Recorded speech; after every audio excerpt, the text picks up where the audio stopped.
"However," said he, "all is not ended. It is only a blow of the harpoon lost. Another time we must succeed, and tonight if necessary." "In what direction is the Nautilus going?" I asked. "I do not know," replied Ned.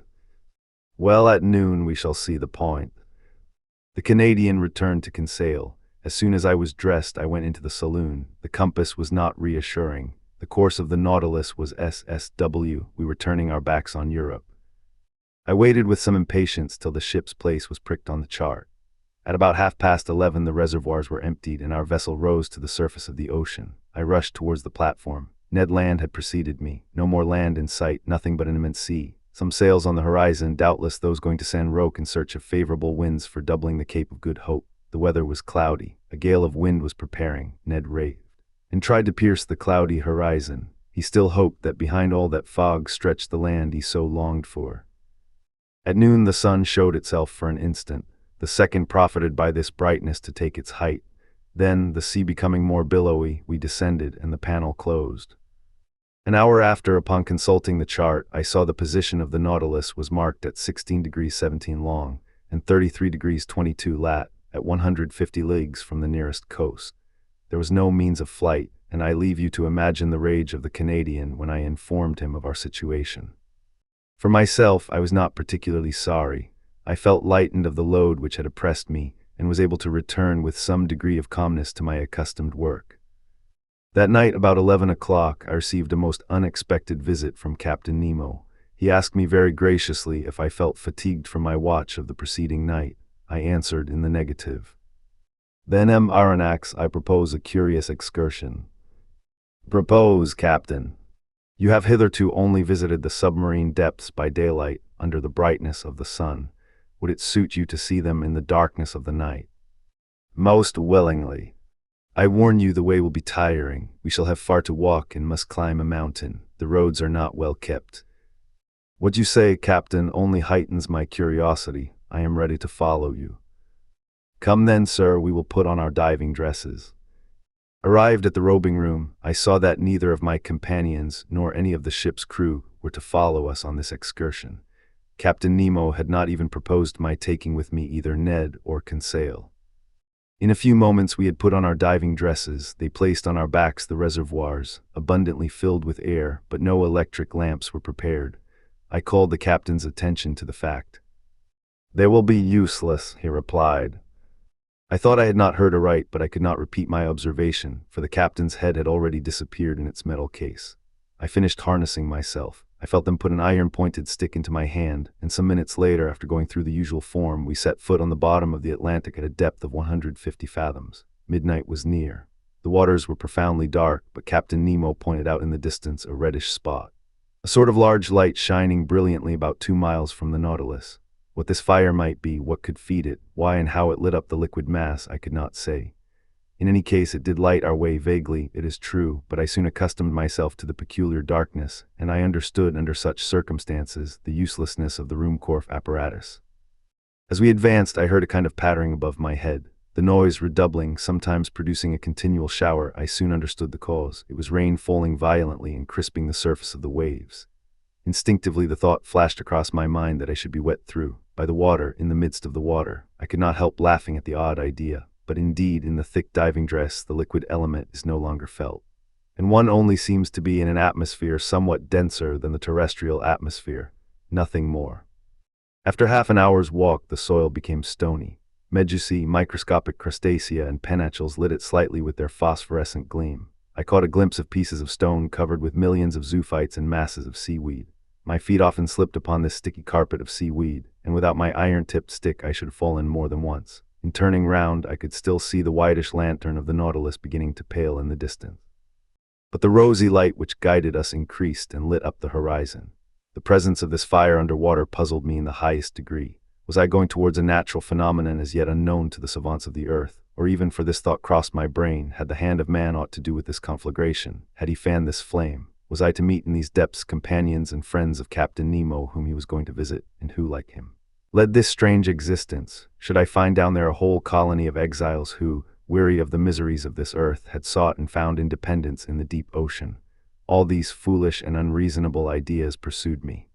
And in this condition of mind, overexcited by the succession of wonders continually passing before my eyes, I should not have been surprised to meet at the bottom of the sea one of those submarine towns of which Captain Nemo dreamed. Our road grew lighter and lighter. The white glimmer came in rays from the summit of a mountain about 800 feet high, but what I saw was simply a reflection, developed by the clearness of the waters. The source of this inexplicable light was a fire on the opposite side of the mountain. In the midst of this stony maze furrowing the bottom of the Atlantic, Captain Nemo advanced without hesitation. He knew this dreary road. Doubtless he had often traveled over it and could not lose himself. I followed him with unshaken confidence. He seemed to me like a genie of the sea, and as he walked before me, I could not help admiring his stature, which was outlined in black on the luminous horizon. It was 1 in the morning when we arrived at the first slopes of the mountain, but to gain access to them, we must venture through the difficult paths of a vast copse. Yes, a copse of dead trees without leaves, without sap, trees petrified by the action of the water and here and there overtopped by gigantic pines. It was like a coal pit still standing, holding by the roots to the broken soil, and whose branches, like fine black paper cuttings, showed distinctly on the watery ceiling. Picture to yourself a forest in the hearts hanging on to the sides of the mountain, but a forest swallowed up. The paths were encumbered with seaweed and fucus, between which groveled a whole world of crustacea. I went along, climbing the rocks, striding over extended trunks, breaking the sea bindweed which hung from one tree to the other, and frightening the fishes which flew from branch to branch. Pressing onward, I felt no fatigue. I followed my guide, who was never tired. What a spectacle! How can I express it? How paint the aspect of those woods and rocks in this medium there under parts dark and wild, the upper colored with red tints, by that light which the reflecting powers of the waters doubled. We climbed rocks which fell directly after with gigantic bounds and the low growling of an avalanche. To right and left ran long, dark galleries where sight was lost. Here opened vast glades which the hand of man seemed to have worked. And I sometimes ask myself if some inhabitant of these submarine regions would not suddenly appear to me. But Captain Nemo was still mounting. I could not stay behind. I followed boldly. My stick gave me good help. A false step would have been dangerous on the narrow passes sloping down to the sides of the gulfs, but I walked with firm step without feeling any giddiness. Now I jumped a crevice, the depth of which would have made me hesitate had it been among the glaciers on the land. Now I ventured on the unsteady trunk of a tree thrown across from one abyss to the other. Without looking under my feet, having only eyes to admire the wild sights of this region. There, monumental rocks, leaning on their regularly cut bases, seemed to defy all laws of equilibrium. From between their stony knees trees sprang, like a jet under heavy pressure, and upheld others which upheld them. Natural towers, large scarps, cut perpendicularly, like a curtain, inclined at an angle which the laws of gravitation could never have tolerated in terrestrial regions. 2 hours after quitting the Nautilus, we had crossed the line of trees, and 100 feet above our heads rose the top of the mountain, which cast a shadow on the brilliant irradiation of the opposite slope. Some petrified shrubs ran fantastically here and there. Fishes got up under our feet like birds in the long grass. The massive rocks were rent with impenetrable fractures, deep grottos, and unfathomable holes, at the bottom of which formidable creatures might be heard moving. My blood curdled when I saw enormous antennae blocking my road, or some frightful claw closing with a noise in the shadow of some cavity. Millions of luminous spots shone brightly in the midst of the darkness. They were the eyes of giant crustacea crouched in their holes, giant lobsters setting themselves up like halberdiers and moving their claws with the clicking sound of pincers, titanic crabs pointed like a gun on its carriage, and frightful-looking poulps interweaving their tentacles like a living nest of serpents. We had now arrived on the first platform, where other surprises awaited me. Before us lay some picturesque ruins which betrayed the hand of man and not that of the Creator. There were vast heaps of stone, amongst which might be traced the vague and shadowy forms of castles and temples, clothed with a world of blossoming zoophytes, and over which, instead of ivy, seaweed and fucus threw a thick vegetable mantle. But what was this portion of the globe which had been swallowed by cataclysms? Who had placed those rocks and stones like cromlechs of prehistoric times? Where was I? Whither had Captain Nemo's fancy hurried me? I would fain have asked him. Not being able to, I stopped him. I seized his arm. But shaking his head and pointing to the highest point of the mountain, he seemed to say, "Come along, come higher." I followed, and in a few minutes I had climbed to the top, which for a circle of 10 yards commanded the whole mass of rock. I looked down the side we had just climbed. The mountain did not rise more than 700 or 800 feet above the level of the plain, but on the opposite side it commanded from twice that height the depths of this part of the Atlantic. My eyes ranged far over a large space lit by a violent fulguration. In fact, the mountain was a volcano. At 50 feet above the peak, in the midst of a rain of stones and scoriae, a large crater was vomiting forth torrents of lava which fell in a cascade of fire into the bosom of the liquid mass. Thus situated, this volcano lit the lower plain like an immense torch, even to the extreme limits of the horizon. I said that the submarine crater threw up lava, but no flames.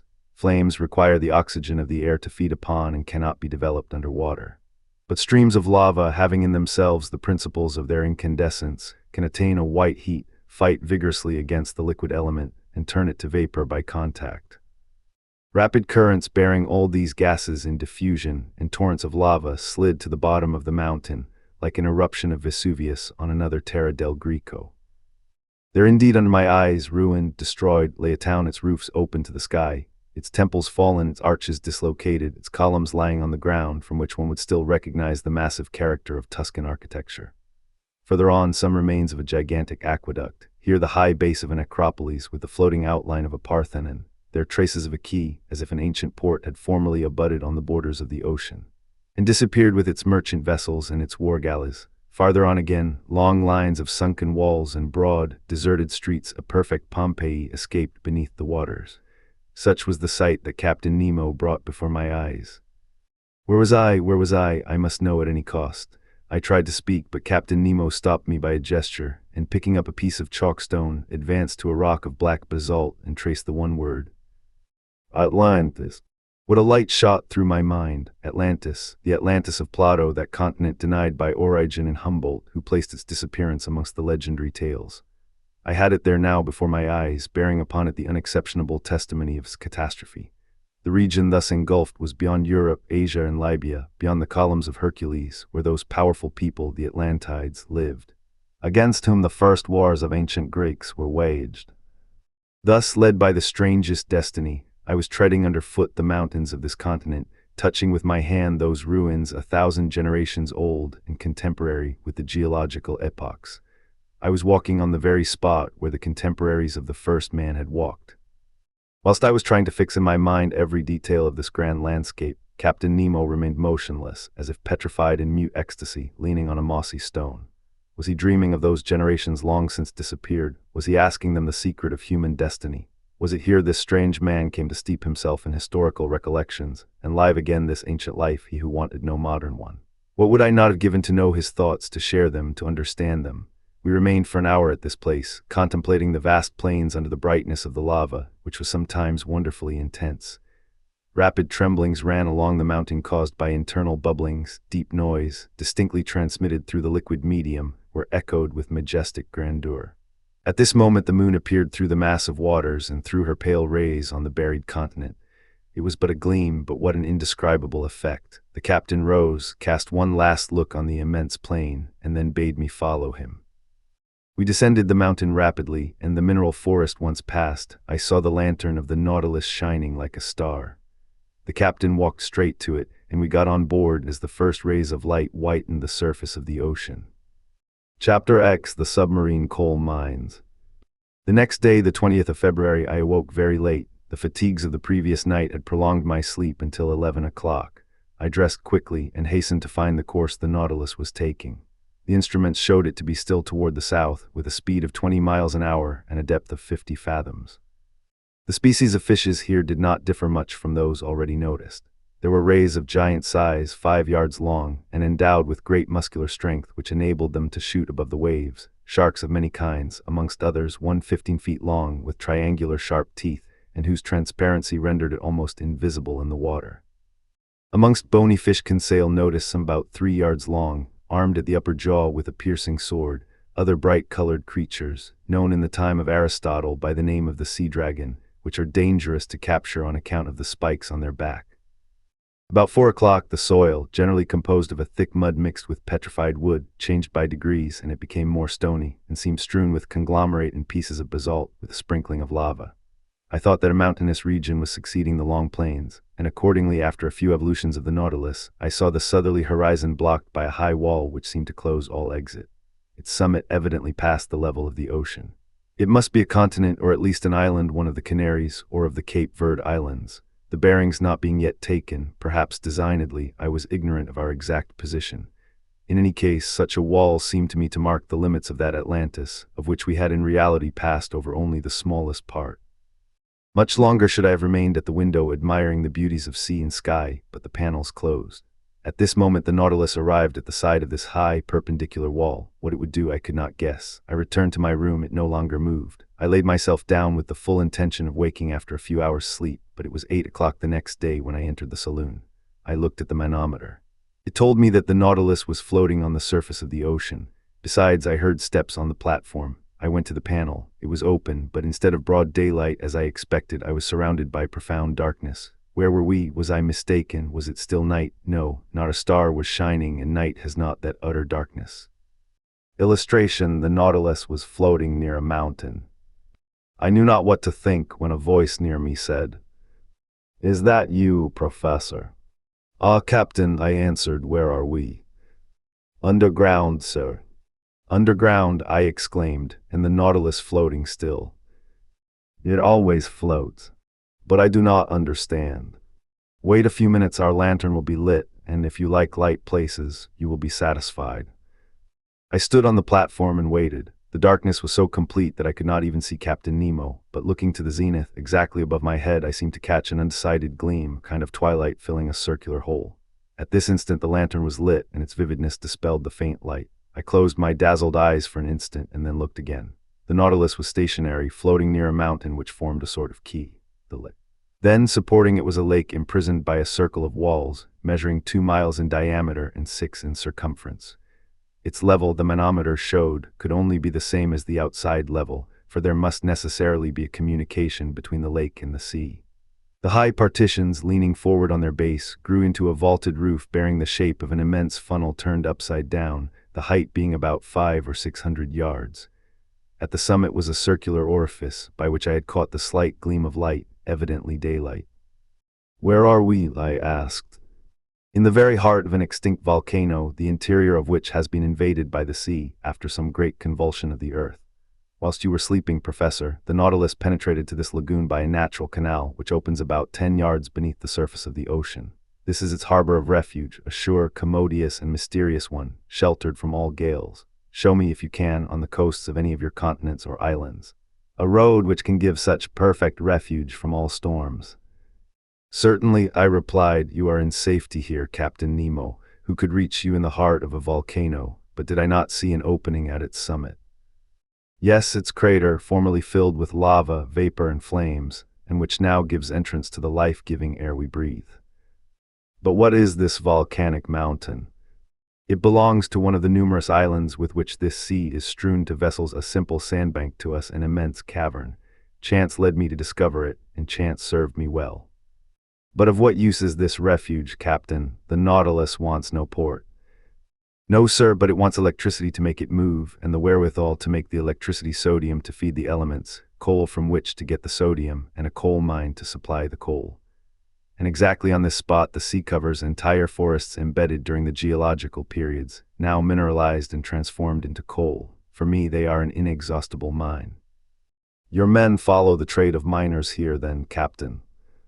"Exactly so. These mines extend under the waves like the mines of Newcastle. Here, in their diving dresses, pick-axe and shovel in hand, my men extract the coal, which I do not even ask from the mines of the earth.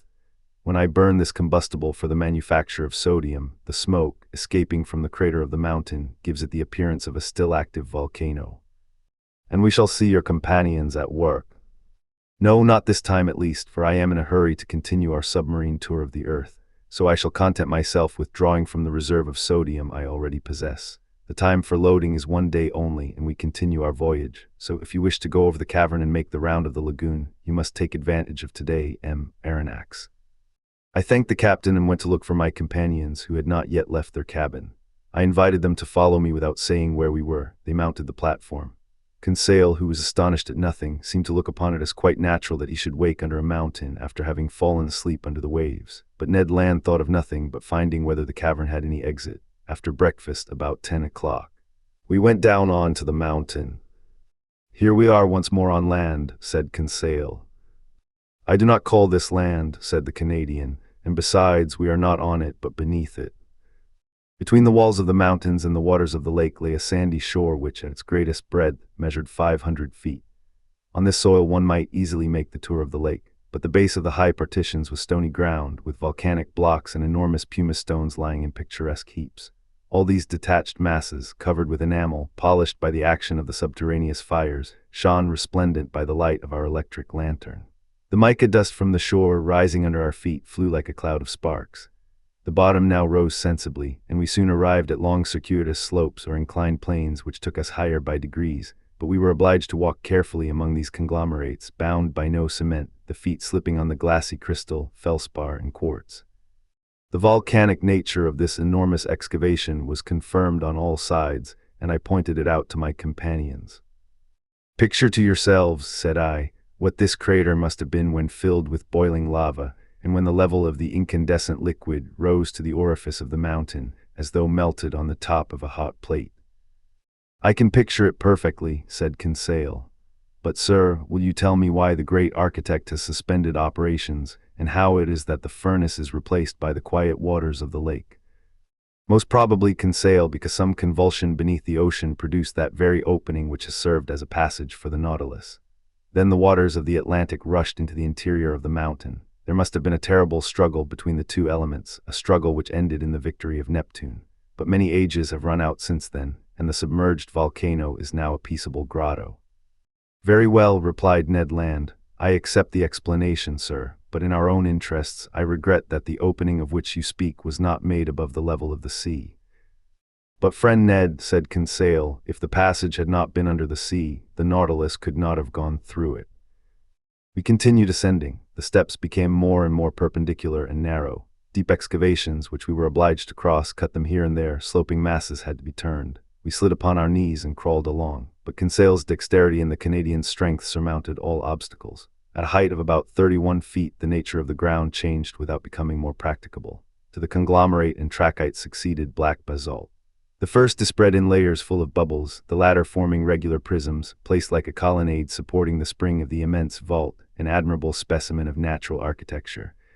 Between the blocks of basalt wound long streams of lava, long since grown cold, encrusted with bituminous rays, and in some places there were spread large carpets of sulfur. More powerful light shone through the upper crater, shedding a vague glimmer over these volcanic depressions forever buried in the bosom of this extinguished mountain. But our upward march was soon stopped at a height of about 250 feet by impassable obstacles. There was a complete vaulted arch overhanging us, and our ascent was changed to a circular walk. At the last change, vegetable life began to struggle with the mineral. Some shrubs and even some trees grew from the fractures of the walls. I recognized some euphorbias with the caustic sugar coming from them. Heliotropes, quite incapable of justifying their name, sadly drooped their clusters of flowers, both their color and perfume half gone. Here and there some chrysanthemums grew timidly at the foot of an aloe with long, sickly-looking leaves. But between the streams of lava I saw some little violets still slightly perfumed, and I admit that I smelt them with delight. Perfume is the soul of the flower, and sea flowers have no soul. We had arrived at the foot of some sturdy dragon trees, which had pushed aside the rocks with their strong roots, when Ned Land exclaimed, "Ah, sir, a hive, a hive." "A hive," I replied with a gesture of incredulity. "Yes, a hive," repeated the Canadian, "and bees humming round it." I approached and was bound to believe my own eyes. There, a hole bored in one of the dragon trees, were some thousands of these ingenious insects, so common in all the Canaries and whose produce is so much esteemed. Naturally enough, the Canadian wished to gather the honey, and I could not well oppose his wish. A quantity of dry leaves mixed with sulfur he lit with a spark from his flint, and he began to smoke out the bees. The humming ceased by degrees, and the hive eventually yielded several pounds of the sweetest honey, with which Ned Land filled his haversack. "When I have mixed this honey with the paste of the arecarpus," said he, "I shall be able to offer you a succulent cake." "'Pon my word," said Conseil, "it will be gingerbread."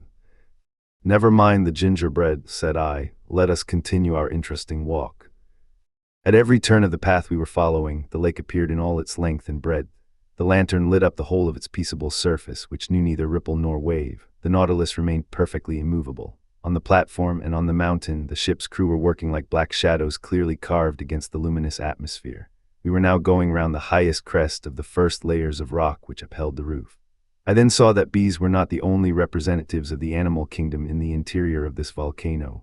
Birds of prey hovered here and there in the shadows or fled from their nests on the top of the rocks. There were sparrow hawks with white breasts and kestrels, and down the slopes scampered with their long legs several fine fat bustards. I leave anyone to imagine the covetousness of the Canadian at the sight of this savory game, and whether he did not regret having no gun. But he did his best to replace the lead by stones, and after several fruitless attempts he succeeded in wounding a magnificent bird. To say that he risked his life 20 times before reaching it is but the truth, but he managed so well that the creature joined the honey cakes in his bag. We were now obliged to descend toward the shore. The crest becoming impracticable, above us the crater seemed to gape like the mouth of a well.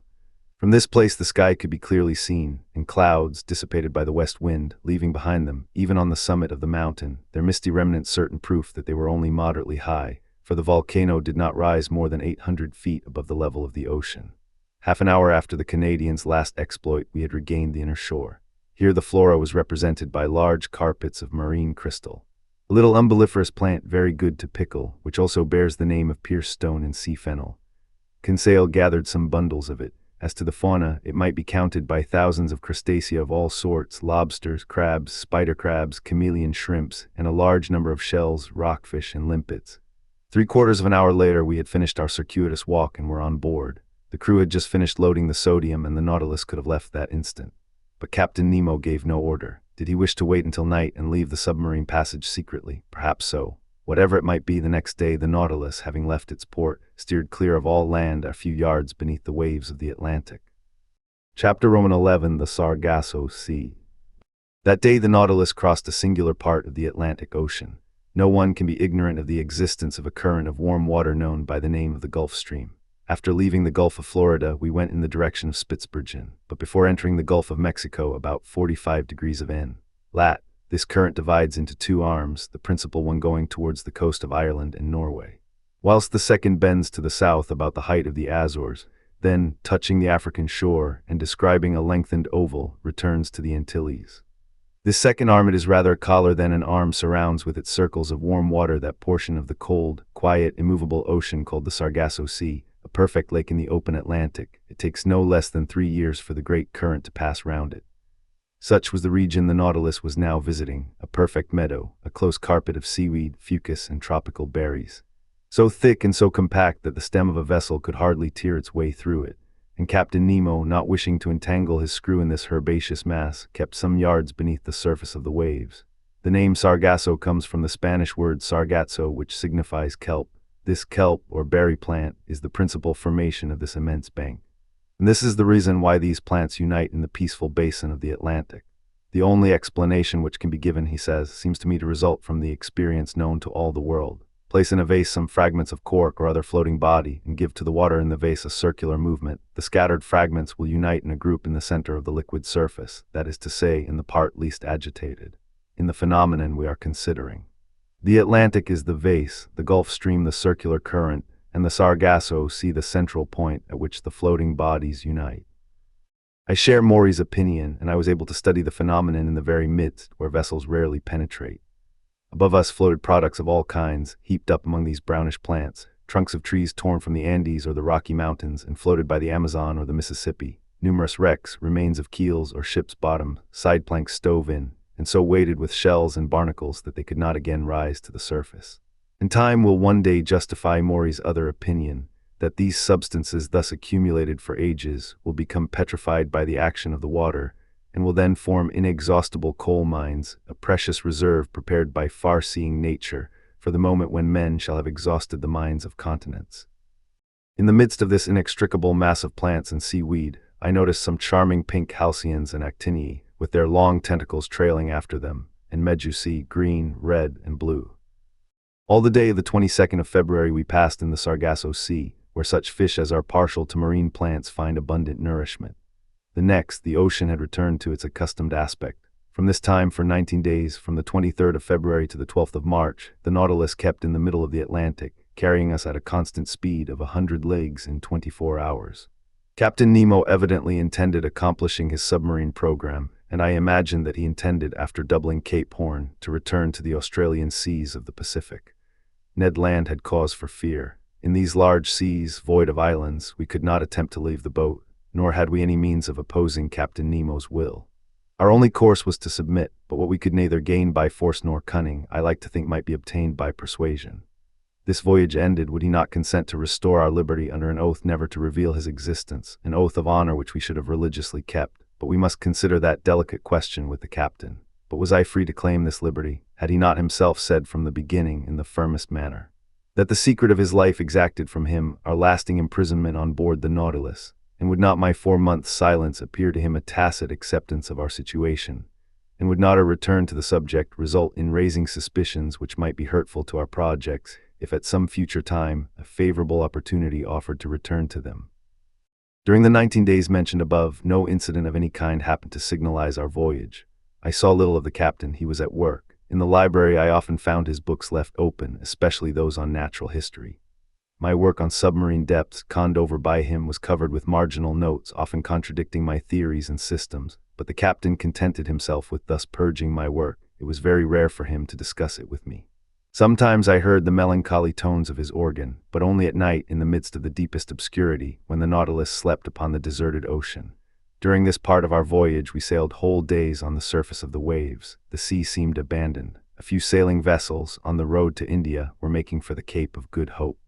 One day we were followed by the boats of a whaler, who, no doubt, took us for some enormous whale of great price. But Captain Nemo did not wish the worthy fellows to lose their time and trouble, so ended the chase by plunging under the water. Our navigation continued until the 13th of March. That day the Nautilus was employed in taking soundings, which greatly interested me. We had then made about 13,000 leagues since our departure from the high seas of the Pacific. The bearings gave us 45 degrees 37 S, lat, and 37 degrees 53 W, long. It was the same water in which Captain Denham of the Herald sounded 7,000 fathoms without finding the bottom. There, too, Lieutenant Parker of the American frigate Congress could not touch the bottom with 15,140 fathoms. Captain Nemo intended seeking the bottom of the ocean by a diagonal, sufficiently lengthened by means of lateral planes, placed at an angle of 45 degrees with the waterline of the Nautilus. Then the screw set to work at its maximum speed, its 4 blades beating the waves with indescribable force. Under this powerful pressure, the hull of the Nautilus quivered like a sonorous chord and sank regularly under the water. At 7,000 fathoms I saw some blackish tops rising from the midst of the waters, but these summits might belong to high mountains like the Himalayas or Mont Blanc, even higher, and the depth of the abyss remained incalculable. The Nautilus descended still lower in spite of the great pressure. I felt the steel plates tremble at the fastenings of the bolts, its bars bent, its partitions groaned. The windows of the saloon seemed to curve under the pressure of the waters. And this firm structure would doubtless have yielded if, as its captain had said, it had not been capable of resistance like a solid block. We had attained a depth of 16,000 yards, 4 leagues, and the sides of the Nautilus then bore a pressure of 1/600 atmospheres, that is to say, 3,200 pounds, to each square 2/5 of an inch of its surface. What a situation to be in, I exclaimed, to overrun these deep regions where man has never trod. Look, Captain, look at these magnificent rocks, these uninhabited grottos, these lowest receptacles of the globe, where life is no longer possible. What unknown sights are here? Why should we be unable to preserve a remembrance of them? Would you like to carry away more than the remembrance? Said Captain Nemo. What do you mean by those words? I mean to say that nothing is easier than to make a photographic view of this submarine region. I had not time to express my surprise at this new proposition when, at Captain Nemo's call, an objective was brought into the saloon. Through the widely open panel, the liquid mass was bright with electricity, which was distributed with such uniformity that not a shadow, not a gradation, was to be seen in our manufactured light. The Nautilus remained motionless, the force of its screw subdued by the inclination of its planes. The instrument was propped on the bottom of the oceanic sight, and in a few seconds we had obtained a perfect negative. But the operation being over, Captain Nemo said, "Let us go up. We must not abuse our position, nor expose the Nautilus too long to such great pressure." "Go up again," I exclaimed. "Hold well on." I had not time to understand why the captain cautioned me thus when I was thrown forward onto the carpet. A signal from the captain, its screw was shipped and its blades raised vertically. The Nautilus shot into the air like a balloon, rising with stunning rapidity and cutting the mass of waters with a sonorous agitation.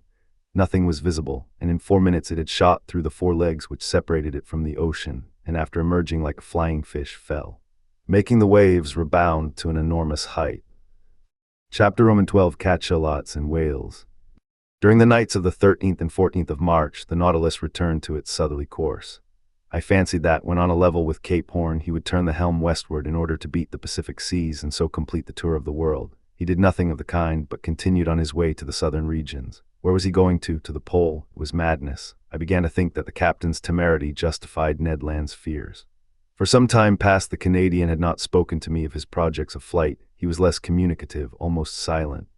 I could see that this lengthened imprisonment was weighing upon him, and I felt that rage was burning within him.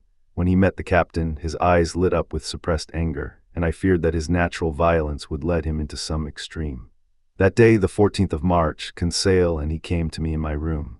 I inquired the cause of their visit. "A simple question to ask you, sir," replied the Canadian. "Speak, Ned. How many men are there on board the Nautilus, do you think?" "I cannot tell, my friend. I should say that its working does not require a large crew. Certainly, under existing conditions, 10 men at the most ought to be enough." "Well, why should there be any more?" "Why," I replied, looking fixedly at Ned Land, whose meaning was easy to guess. "Because," I added, "if my surmises are correct, and if I have well understood the captain's existence, the Nautilus is not only a vessel, it is also a place of refuge for those who, like its commander, have broken every tie upon earth." "Perhaps so," said Conseil, "but in any case, the Nautilus can only contain a certain number of men. Could not you, sir, estimate their maximum?" "How, Conseil?" "By calculation, given the size of the vessel, which you know, sir, and consequently the quantity of air it contains, knowing also how much each man expends at a breath, and comparing these results with the fact that the Nautilus is obliged to go to the surface every 24 hours. Conseil had not finished the sentence before I saw what he was driving at. "I understand," said I, "but that calculation, though simple enough, can give but a very uncertain result." "Never mind," said Ned Land urgently. "Here it is then," said I. "In 1 hour each man consumes the oxygen contained in 20 gallons of air, and in 24 that contained in 480 gallons. We must, therefore, find how many times 480 gallons of air the Nautilus contains." "Just so," said Conseil. "Or," I continued, "the size of the Nautilus being 500 tons, and 1 ton holding 200 gallons, it contains 300,000 gallons of air, which, divided by 480, gives a quotient of 625. Which means to say, strictly speaking, that the air contained in the Nautilus would suffice for 625 men for 24 hours. 625, repeated Ned. "But remember that all of us, passengers, sailors, and officers included, would not form a 10th part of that number." "Still too many for 3 men," murmured Conseil. The Canadian shook his head, passed his hand across his forehead, and left the room without answering. "Will you allow me to make one observation, sir?" said Conseil. "Poor Ned is longing for everything that he cannot have. His past life is always present to him. Everything that we are forbidden he regrets. His head is full of old recollections, and we must understand him. What has he to do here? Nothing. He's not learned like you, sir, and has not the same taste for the beauties of the sea that we have. He would risk everything to be able to go once more into a tavern in his own country." Certainly the monotony on board must seem intolerable to the Canadian, accustomed as he was to a life of liberty and activity. Events were rare which could rouse him to any show of spirit, but that day an event did happen which recalled the bright days of the harpooner. About 11 in the morning, being on the surface of the ocean, the Nautilus fell in with a troop of whales, an encounter which did not astonish me, knowing that these creatures, hunted to death, had taken refuge in high latitudes. We were seated on the platform with a quiet sea. The month of October in those latitudes gave us some lovely autumnal days. It was the Canadian, he could not be mistaken, who signaled a whale on the eastern horizon. Looking attentively, one might see its black back rise and fall with the waves 5 miles from the Nautilus. "Ah," exclaimed Ned Land, "if I was on board a whaler, now such a meeting would give me pleasure. It is one of large size. See with what strength its blowholes throw up columns of air and steam. Confound it, why am I bound to these steel plates?" "What, Ned," said I, "you have not forgotten your old ideas of fishing." "Can a whale fisher ever forget his old trade, sir? Can he ever tire of the emotions caused by such a chase?" "You have never fished in these seas, Ned." "Never, sir, in the northern only, and as much in Bering as in Davis Straits." "Then the southern whale is still unknown to you. It is the Greenland whale you have hunted up to this time, and that would not risk passing through the warm waters of the equator. Whales are localized according to their kinds in certain seas which they never leave, and if one of these creatures went from Bering to Davis Straits, it must be simply because there is a passage from one sea to the other, either on the American or the Asiatic side. In that case, as I have never fished in these seas, I do not know the kind of whale frequenting them. I have told you, Ned. A greater reason for making their acquaintance, said Conseil. Look, look, exclaimed the Canadian, they approach, they aggravate me, they know that I cannot get at them. Ned stamped his feet, his hand trembled as he grasped an imaginary harpoon. Are these cetaceans as large as those of the northern seas? Asked he. Very nearly, Ned. Because I have seen large whales, sir, whales measuring 100 feet. I have even been told that those of Hulimack and Umgalik of the Aleutian Islands are sometimes 150 feet long. That seems to me exaggeration. These creatures are only baleopterans, provided with dorsal fins, and like the cachalots, are generally much smaller than the Greenland whale. Ah, exclaimed the Canadian, whose eyes had never left the ocean, they are coming nearer, they are in the same water as the Nautilus. Then, returning to the conversation, he said, You spoke of the cachalot as a small creature. I have heard of gigantic ones. They are intelligent cetacea. It is said of some that they cover themselves with seaweed and fucus and then are taken for islands. People encamp upon them and settle there, lights a fire. And build houses, said Conseil. Yes, Joker, said Ned Land, and one fine day the creature plunges, carrying with it all the inhabitants to the bottom of the sea. Something like the travels of Sinbad the sailor, I replied, laughing. Ah, suddenly exclaimed Ned Land, it is not one whale, there are 10, there are 20, it is a whole troop, and I not able to do anything, hands and feet tied. But friend Ned, said Conseil, why do you not ask Captain Nemo's permission to chase them?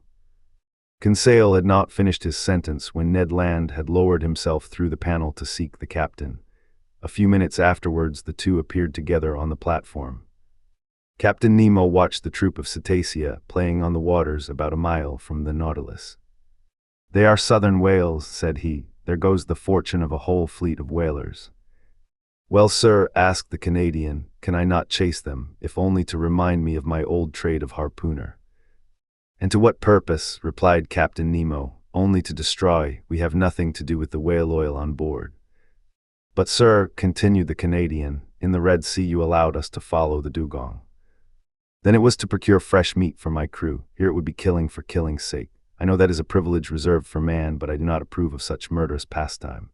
In destroying the southern whale like the Greenland whale, an offensive creature, your traders do a culpable action, Master Land. They have already depopulated the whole of Baffin's Bay and are annihilating a class of useful animals. Leave the unfortunate cetacea alone. They have plenty of natural enemies, cachalots, swordfish, and sawfish, without you troubling them. The captain was right. The barbarous and inconsiderate greed of these fishermen will one day cause the disappearance of the last whale in the ocean. Ned Land whistled Yankee Doodle between his teeth, thrust his hands into his pockets, and turned his back upon us. But Captain Nemo watched the troop of cetacea, and addressing me said, I was right in saying that whales had natural enemies enough, without counting man. These will have plenty to do before long. Do you see Aronnax about 8 miles to leeward, those blackish moving points? Yes, Captain, I replied. Those are cachalots, terrible animals which I have met in troops of 200 or 300. As to those, they are cruel, mischievous creatures. They would be right in exterminating them. The Canadian turned quickly at the last words. Well, Captain, said he, it is still time in the interest of the whales. It is useless to expose oneself, Professor. The Nautilus will disperse them. It is armed with a steel spur as good as Master Land's harpoon, I imagine. The Canadian did not put himself out enough to shrug his shoulders, attack cetacea with blows of a spur. Who had ever heard of such a thing? Wait, Aronnax, said Captain Nemo. We will show you something you have never yet seen. We have no pity for these ferocious creatures. They are nothing but mouth and teeth. Mouth and teeth, no one could better describe the macrocephalous cachalot, which is sometimes more than 75 feet long. Its enormous head occupies 1/3 of its entire body. Better armed than the whale, whose upper jaw is furnished only with whalebone, it is supplied with 25 large tusks, about 8 inches long, cylindrical and conical at the top, each weighing 2 pounds. It is in the upper part of this enormous head, in great cavities divided by cartilages. That is to be found from 600 to 800 pounds of that precious oil called spermaceti. The cachalot is a disagreeable creature, more tadpole than fish, according to Fredol's description. It is badly formed, the whole of its left side being, if we may say it, a failure in being only able to see with its right eye, but the formidable troop was nearing us. They had seen the whales and were preparing to attack them. One could judge beforehand that the cachalots would be victorious, not only because they were better built for attack than their inoffensive adversaries, but also because they could remain longer underwater without coming to the surface. There was only just time to go to the help of the whales. The Nautilus went underwater. Conseil, Ned Land, and I took our places before the window in the saloon. And Captain Nemo joined the pilot in his cage to work his apparatus as an engine of destruction. Soon I felt the beatings of the screw quicken, and our speed increased. The battle between the cachalots and the whales had already begun when the Nautilus arrived. They did not at first show any fear at the sight of this new monster joining in the conflict. But they soon had to guard against its blows. What a battle! The Nautilus was nothing but a formidable harpoon brandished by the hand of its captain. It hurled itself against the fleshy mass, passing through from one part to the other, leaving behind it two quivering halves of the animal. It could not feel the formidable blows from their tails upon its sides, nor the shock which it produced itself, much more. One cachalot killed, it ran at the next. Tacked on the spot that it might not miss its prey, going forwards and backwards, answering to its helm, plunging when the cetacean dived into the deep waters, coming up with it when it returned to the surface, striking it front or sideways, cutting or tearing in all directions, and at any pace, piercing it with its terrible spur. What carnage, what a noise on the surface of the waves! What sharp hissing and what snorting peculiar to these enraged animals! In the midst of these waters, generally so peaceful, their tails made perfect billows. For 1 hour this wholesale massacre continued, from which the cachalots could not escape. Several times 10 or 12 united tried to crush the Nautilus by their weight. From the window we could see their enormous mouths studded with tusks and their formidable eyes. Ned Land could not contain himself. He threatened and swore at them. We could feel them clinging to our vessel like dogs worrying a wild boar in a copse. But the Nautilus, working its screw, carried them here and there, or to the upper levels of the ocean, without caring for their enormous weight, nor the powerful strain on the vessel. At length the mass of cachalots broke up, the waves became quiet, and I felt that we were rising to the surface. The panel opened, and we hurried on to the platform. The sea was covered with mutilated bodies. A formidable explosion could not have divided and torn this fleshy mass with more violence. We were floating amid gigantic bodies, bluish on the back and white underneath, covered with enormous protuberances. Some terrified cachalots were flying towards the horizon. The waves were dyed red for several miles, and the Nautilus floated in a sea of blood. Captain Nemo joined us. "Well, Master Land," said he. "Well, sir," replied the Canadian, whose enthusiasm had somewhat calmed, "it is a terrible spectacle, certainly, but I am not a butcher. I am a hunter, and I call this a butchery." "It is a massacre of mischievous creatures," replied the captain, "and the Nautilus is not a butcher's knife." "I like my harpoon better," said the Canadian. "Every one to his own," answered the captain, looking fixedly at Ned Land. I feared he would commit some act of violence which would end in sad consequences. But his anger was turned by the sight of a whale which the Nautilus had just come up with. The creature had not quite escaped from the cachalot's teeth. I recognized the southern whale by its flat head, which is entirely black. Anatomically, it is distinguished from the white whale and the North Cape whale by the 7 cervical vertebrae, and it has 2 more ribs than its congeners. The unfortunate cetacean was lying on its side, riddled with holes from the bites and quite dead.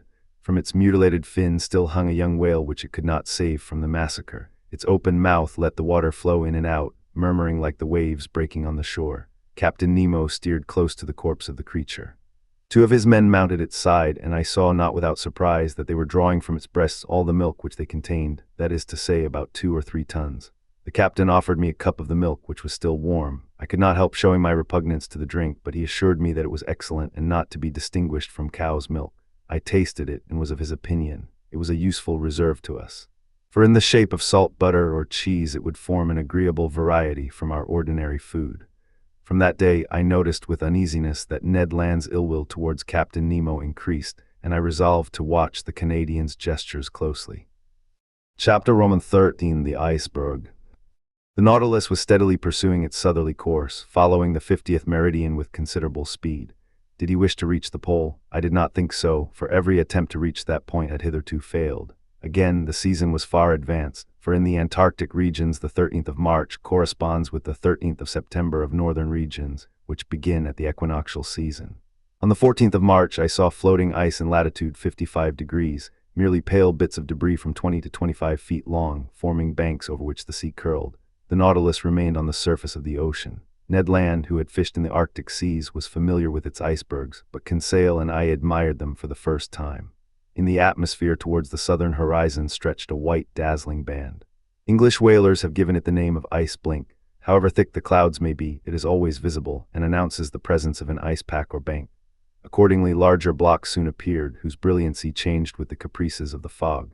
Some of these masses showed green veins, as if long undulating lines had been traced with sulfate of copper. Others resembled enormous amethysts with the light shining through them. Some reflected the light of day upon 1,000 crystal facets. Others, shaded with vivid calcareous reflections, resembled a perfect town of marble. The more we neared the south, the more these floating islands increased both in number and importance. 60 degrees lat, every pass had disappeared.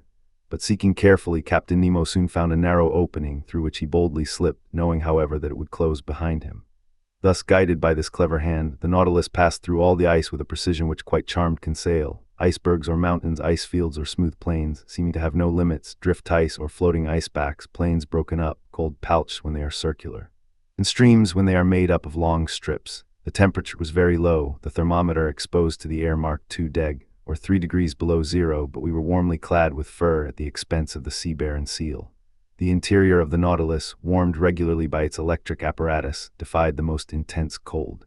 Besides, it would only have been necessary to go some yards beneath the waves to find a more bearable temperature.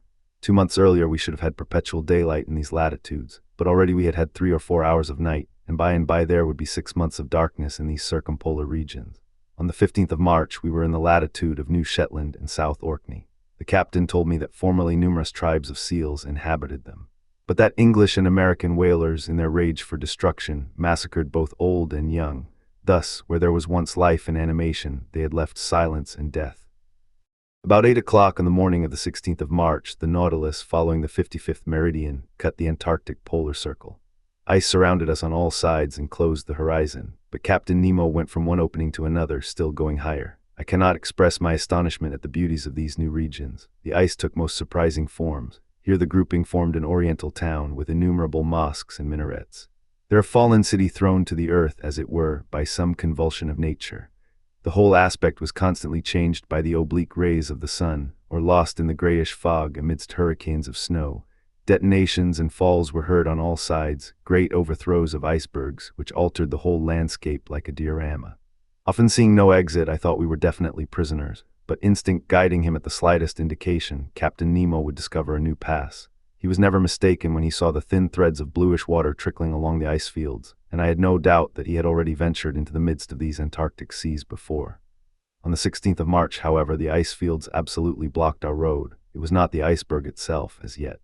A vast field cemented by the cold, but this obstacle could not stop Captain Nemo. He hurled himself against it with frightful violence. The Nautilus entered the brittle mass like a wedge and split it with frightful crackings. It was the battering ram of the ancients hurled by infinite strength. The ice, thrown high in the air, fell like hail around us.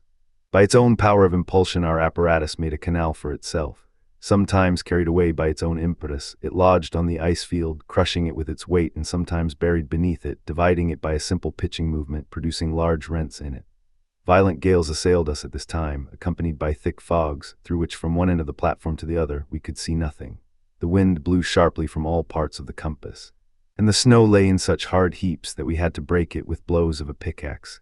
The temperature was always at 5 deg, below zero. Every outward part of the Nautilus was covered with ice. A rigged vessel would have been entangled in the blocked-up gorges. A vessel without sails, with electricity for its motive power and wanting no coal, could alone brave such high latitudes.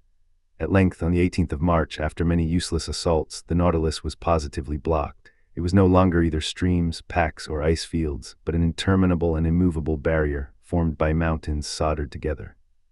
"An iceberg," said the Canadian to me. I knew that to Ned Land, as well as to all other navigators who had preceded us, this was an inevitable obstacle. The sun appearing for an instant at noon, Captain Nemo took an observation as near as possible, which gave our situation at 51 degrees 30 long and 67 degrees 39 of S. lat. We had advanced 1 degree more in this Antarctic region. Of the liquid surface of the sea there was no longer a glimpse. Under the spur of the Nautilus lay stretched a vast plain, entangled with confused blocks. Here and there sharp points and slender needles rising to a height of 200 feet, further on a steep shore, hewn as it were with an axe and clothed with grayish tints, huge mirrors, reflecting a few rays of sunshine, half drowned in the fog. And over this desolate face of nature, a stern silence reigned, scarcely broken by the flapping of the wings of petrels and puffins. Everything was frozen, even the noise. The Nautilus was then obliged to stop in its adventurous course amid these fields of ice. In spite of our efforts, in spite of the powerful means employed to break up the ice, the Nautilus remained immovable. Generally, when we can proceed no further, we have return still open to us. But here return was as impossible as advance, for every pass had closed behind us, and for the few moments when we were stationary, we were likely to be entirely blocked, which did indeed happen about 2 o'clock in the afternoon, the fresh ice forming around its sides with astonishing rapidity. I was obliged to admit that Captain Nemo was more than imprudent. I was on the platform at that moment. The captain had been observing our situation for some time past when he said to me, "Well, sir, what do you think of this?" "I think that we are caught, Captain." Illustration: the Nautilus was blocked up. "So, Aronnax, you really think that the Nautilus cannot disengage itself?" "With difficulty, Captain, for the season is already too far advanced for you to reckon on the breaking of the ice." "Ah, sir," said Captain Nemo in an ironical tone, "you will always be the same. You see nothing but difficulties and obstacles. I affirm that not only can the Nautilus disengage itself, but also that it can go further still." "Further to the south?" I asked, looking at the captain. "Yes, sir, it shall go to the pole." "To the pole?" I exclaimed, unable to repress a gesture of incredulity. "Yes," replied the captain coldly, "to the Antarctic pole, to that unknown point from whence springs every meridian of the globe. You know whether I can do as I please with the Nautilus." Yes, I knew that this man was bold even to rashness. But to conquer those obstacles which bristled round the South Pole, rendering it more inaccessible than the North, which had not yet been reached by the boldest navigators, was it not a mad enterprise, one which only a maniac would have conceived? It then came into my head to ask Captain Nemo if he had ever discovered that pole which had never yet been trodden by a human creature. "No, sir," he replied, "but we will discover it together. Where others have failed, I will not fail. I have never yet led my Nautilus so far into southern seas, but I repeat, it shall go further yet." "I can well believe you, Captain," said I in a slightly ironical tone.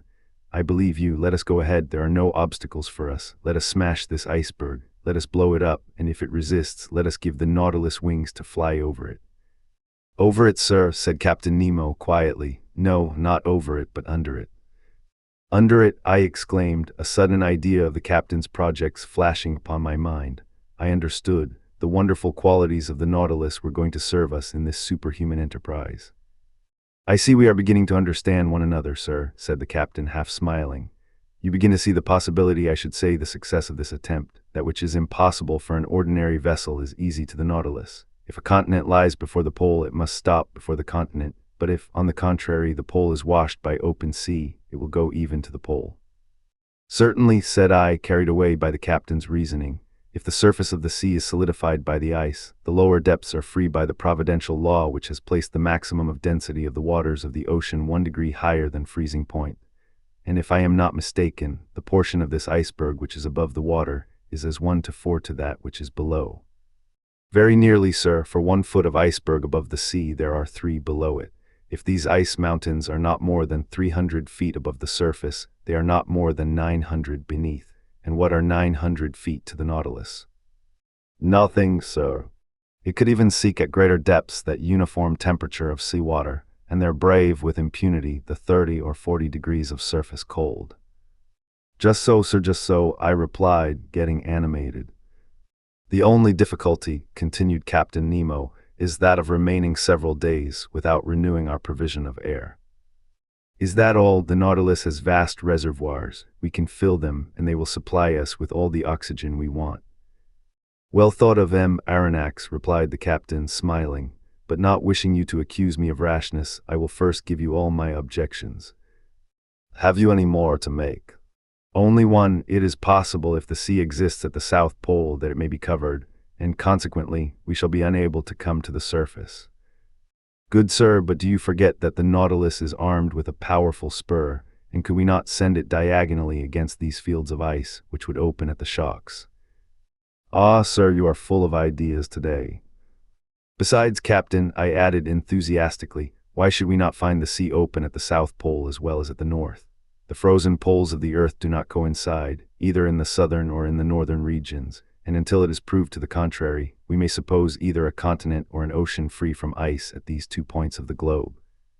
I think so too, Aronnax, replied Captain Nemo. I only wish you to observe that, after having made so many objections to my project, you are now crushing me with arguments in its favor. The preparations for this audacious attempt now began. The powerful pumps of the Nautilus were working air into the reservoirs and storing it at high pressure.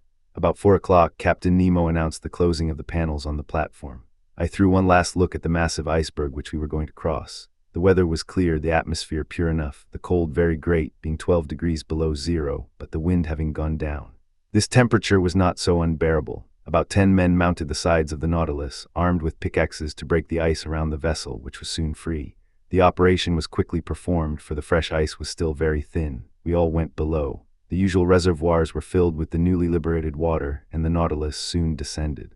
I had taken my place with Conseil in the saloon. Through the open window we could see the lower beds of the Southern Ocean. The thermometer went up, the needle of the compass deviated on the dial. At about 900 feet, as Captain Nemo had foreseen, we were floating beneath the undulating bottom of the iceberg, but the Nautilus went lower still. It went to the depth of 400 fathoms. The temperature of the water at the surface showed 12 degrees, it was now only 10. We had gained 2. I need not say the temperature of the Nautilus was raised by its heating apparatus to a much higher degree. Every maneuver was accomplished with wonderful precision. "We shall pass it, if you please, sir," said Conseil. "I believe we shall," I said, in a tone of firm conviction. In this open sea, the Nautilus had taken its course direct to the pole, without leaving the 52nd meridian. From 67 degrees 30 to 90 deg, 22 degrees and a half of latitude remained to travel, that is, about 500 leagues. The Nautilus kept up a mean speed of 26 miles an hour, the speed of an express train. If that was kept up, in 40 hours we should reach the pole. For a part of the night, the novelty of the situation kept us at the window. The sea was lit with the electric lantern, but it was deserted. Fishes did not sojourn in these imprisoned waters. They only found there a passage to take them from the Antarctic Ocean to the open polar sea. Our pace was rapid. We could feel it by the quivering of the long steel body. About 2 in the morning I took some hours' repose, and Conseil did the same. In crossing the waist I did not meet Captain Nemo. I supposed him to be in the pilot's cage. The next morning, the 19th of March, I took my post once more in the saloon. The electric log told me that the speed of the Nautilus had been slackened. It was then going towards the surface, but prudently emptying its reservoirs very slowly. My heart beat fast. Were we going to emerge and regain the open polar atmosphere? No. A shock told me that the Nautilus had struck the bottom of the iceberg, still very thick, judging from the deadened sound. We had indeed struck, to use a sea expression, but in an inverse sense and at 1,000 feet deep. This would give 3,000 feet of ice above us, 1,000 being above the water mark. The iceberg was then higher than at its borders, not a very reassuring fact. Several times that day the Nautilus tried again, and every time it struck the wall which lay like a ceiling above it. Sometimes it met with but 900 yards, only 200 of which rose above the surface. It was twice the height it was when the Nautilus had gone under the waves. I carefully noted the different depths, and thus obtained a submarine profile of the chain as it was developed under the water. That night no change had taken place in our situation. Still ice between 400 and 500 yards in depth. It was evidently diminishing, but still, what a thickness between us and the surface of the ocean. It was then 8. According to the daily custom on board the Nautilus, its air should have been renewed 4 hours ago, but I did not suffer much. Although Captain Nemo had not yet made any demand upon his reserve of oxygen, my sleep was painful that night. Hope and fear besieged me by turns. I rose several times. The groping of the Nautilus continued. About 3 in the morning, I noticed that the lower surface of the iceberg was only about 50 feet deep. 150 feet now separated us from the surface of the waters. The iceberg was by degrees becoming an ice field, the mountain a plain. My eyes never left the manometer. We were still rising diagonally to the surface, which sparkled under the electric rays. The iceberg was stretching both above and beneath into lengthening slopes. Mile after mile it was getting thinner. At length, at 6 in the morning of that memorable day, the 19th of March, the door of the saloon opened and Captain Nemo appeared. "The sea is open," was all he said. Chapter 14, The South Pole. I rushed on to the platform. Yes, the open sea with but a few scattered pieces of ice and moving icebergs, a long stretch of sea, a world of birds in the air and myriads of fishes under those waters, which varied from intense blue to olive green according to the bottom. The thermometer marked 3 degrees C, above zero. It was comparatively spring, shut up as we were behind this iceberg, whose lengthened mass was dimly seen on our northern horizon. "Are we at the pole?" I asked the captain with a beating heart. "I do not know," he replied. "At noon I will take our bearings." "But will the sun show himself through this fog?" said I, looking at the leaden sky. "However little it shows, it will be enough," replied the captain. About 10 miles south, a solitary island rose to a height of 104 yards. We made for it, but carefully, for the sea might be strewn with banks. 1 hour afterwards we had reached it. 2 hours later we had made the round of it. It measured 4 or 5 miles in circumference. A narrow canal separated it from a considerable stretch of land, perhaps a continent, for we could not see its limits. The existence of this land seemed to give some color to Maury's theory. The ingenious American has remarked that between the South Pole and the 60th parallel, the sea is covered with floating ice of enormous size, which is never met with in the North Atlantic. From this fact he has drawn the conclusion that the Antarctic Circle encloses considerable continents, as icebergs cannot form in open sea, but only on the coasts. According to these calculations, the mass of ice surrounding the southern pole forms a vast cap, the circumference of which must be at least 500 miles. But the Nautilus, for fear of running aground, had stopped about 3 cable lengths from a strand over which reared a superb heap of rocks.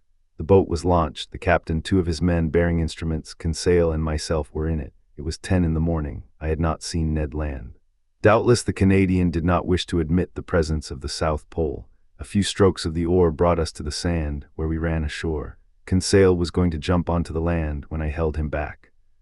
"Sir," said I to Captain Nemo, "to you belongs the honor of first setting foot on this land."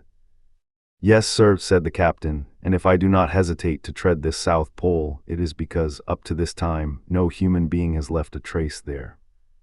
Saying this, he jumped lightly onto the sand. His heart beat with emotion. He climbed a rock, sloping to a little promontory, and there, with his arms crossed, mute and motionless, and with an eager look, he seemed to take possession of these southern regions. After 5 minutes passed in this ecstasy, he turned to us. "When you like, sir." I landed, followed by Conseil, leaving the 2 men in the boat. For a long way the soil was composed of a reddish sandy stone, something like crushed brick, scoriae, streams of lava, and pumice stones. One could not mistake its volcanic origin. In some parts, slight curls of smoke emitted a sulphurous smell, proving that the internal fires had lost nothing of their expansive powers, though, having climbed a high acclivity, I could see no volcano for a radius of several miles. We know that in those Antarctic countries, James Ross found 2 craters, the Erebus and Terror, in full activity, on the 167th meridian, latitude 77 degrees 32. The vegetation of this desolate continent seemed to me much restricted. Some lichens lay upon the black rocks, some microscopic plants, rudimentary diatomas, a kind of cells placed between 2 quartz shells, long purple and scarlet weeds supported on little swimming bladders which the breaking of the waves brought to the shore. These constituted the meager flora of this region. The shore was strewn with mollusks, little mussels, and limpets.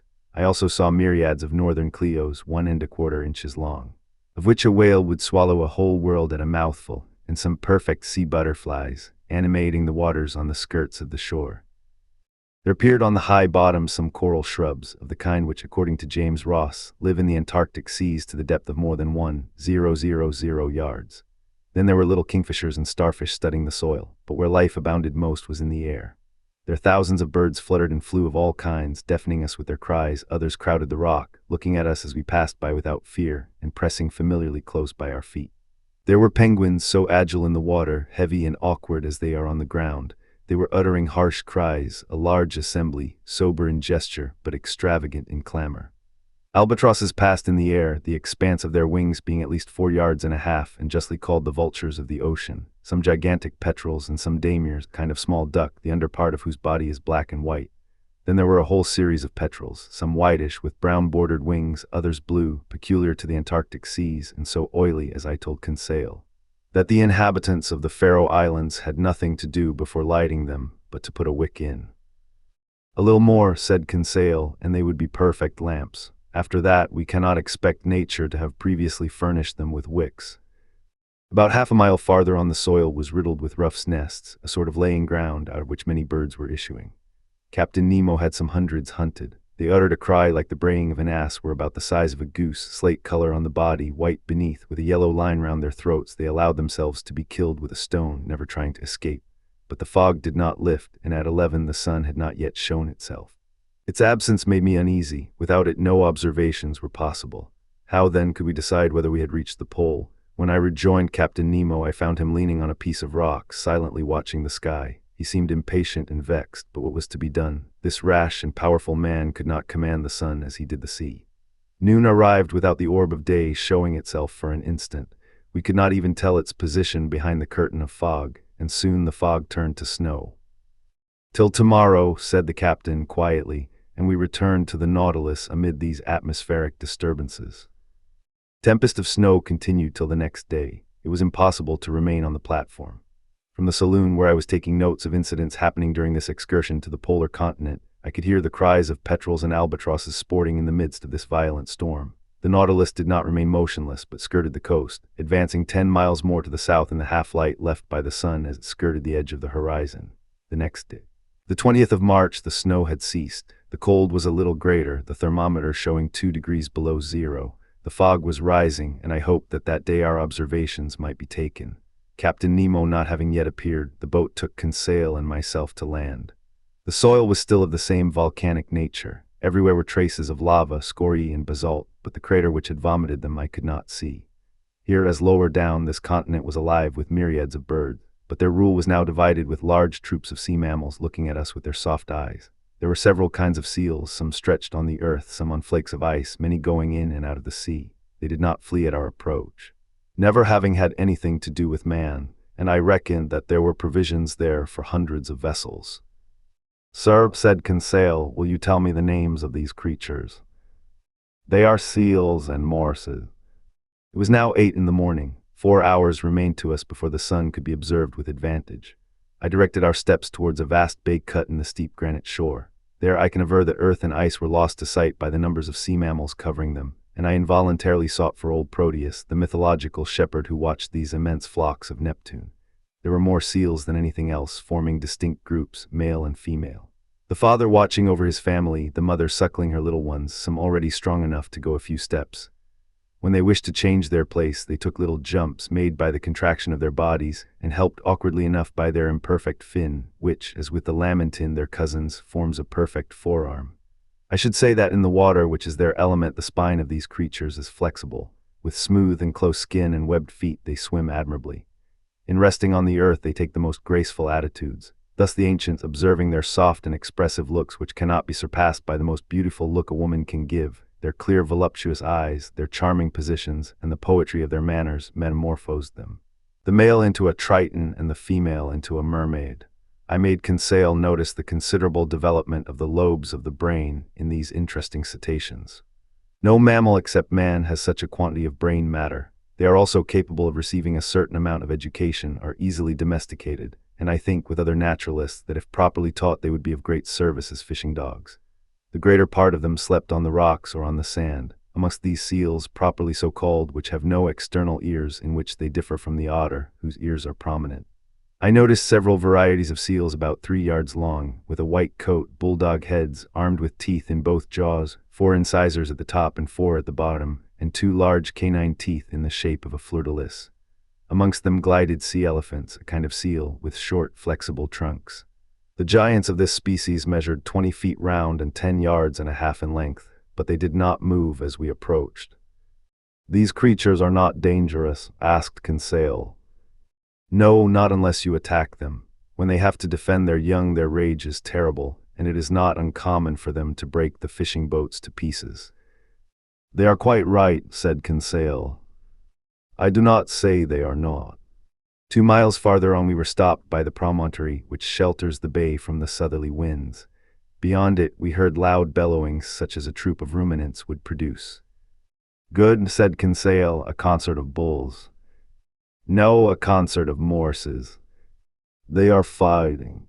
They are either fighting or playing." We now began to climb the blackish rocks, amid unforeseen stumbles and over stones which the ice made slippery. More than once I rolled over at the expense of my loins. Conseil, more prudent or more steady, did not stumble and helped me up, saying, If, sir, you would have the kindness to take wider steps, you would preserve your equilibrium better. Arrived at the upper ridge of the promontory, I saw a vast white plain covered with morses. They were playing amongst themselves, and what we heard were bellowings of pleasure, not of anger.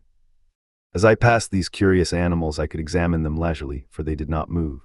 Their skins were thick and rugged, of a yellowish tint approaching to red. Their hair was short and scant. Some of them were 4 yards and a quarter long. Quieter and less timid than their cousins of the north, they did not, like them, place sentinels round the outskirts of their encampment. After examining the city of Morses, I began to think of returning. It was 11 o'clock. If Captain Nemo found the conditions favorable for observations, I wished to be present at the operation. We followed a narrow pathway running along the summit of the steep shore. At 11:30, we had reached the place where we landed. The boat had run aground, bringing the captain. I saw him standing on a block of basalt, his instruments near him, his eyes fixed on the northern horizon, near which the sun was then describing a lengthened curve. I took my place beside him and waited without speaking. Noon arrived, and as before, the sun did not appear. It was a fatality. Observations were still wanting. If not accomplished tomorrow, we must give up all idea of taking any. We were indeed exactly at the 20th of March, tomorrow.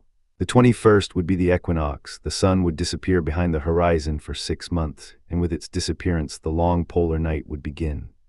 Since the September equinox, it had emerged from the northern horizon, rising by lengthened spirals up to the 21st of December. At this period, the summer solstice of the northern regions, it had begun to descend, and tomorrow was to shed its last rays upon them. I communicated my fears and observations to Captain Nemo. "You are right, M. Aronnax," said he. "If tomorrow I cannot take the altitude of the sun, I shall not be able to do it for 6 months. But precisely because chance has led me into these seas on the 21st of March, my bearings will be easy to take if at 12 we can see the sun." "Why, Captain?" "Because then the orb of day described such lengthened curves that it is difficult to measure exactly its height above the horizon, and grave errors may be made with instruments." "What will you do then?" "I shall only use my chronometer," replied Captain Nemo. "If tomorrow, the 21st of March, the disk of the sun, allowing for refraction, is exactly cut by the northern horizon, it will show that I am at the South Pole." "Just so," said I, "but this statement is not mathematically correct, because the equinox does not necessarily begin at noon." "Very likely, sir, but the error will not be 100 yards, and we do not want more. Till tomorrow, then." Captain Nemo returned on board. Conseil and I remained to survey the shore, observing and studying until 5 o'clock. Then I went to bed, not, however, without invoking, like the Indian, the favor of the radiant orb. The next day, the 21st of March, at 5 in the morning, I mounted the platform. I found Captain Nemo there. "The weather is lightening a little," said he. "I have some hope. After breakfast we will go on shore and choose a post for observation." That point settled, I sought Ned Land. I wanted to take him with me.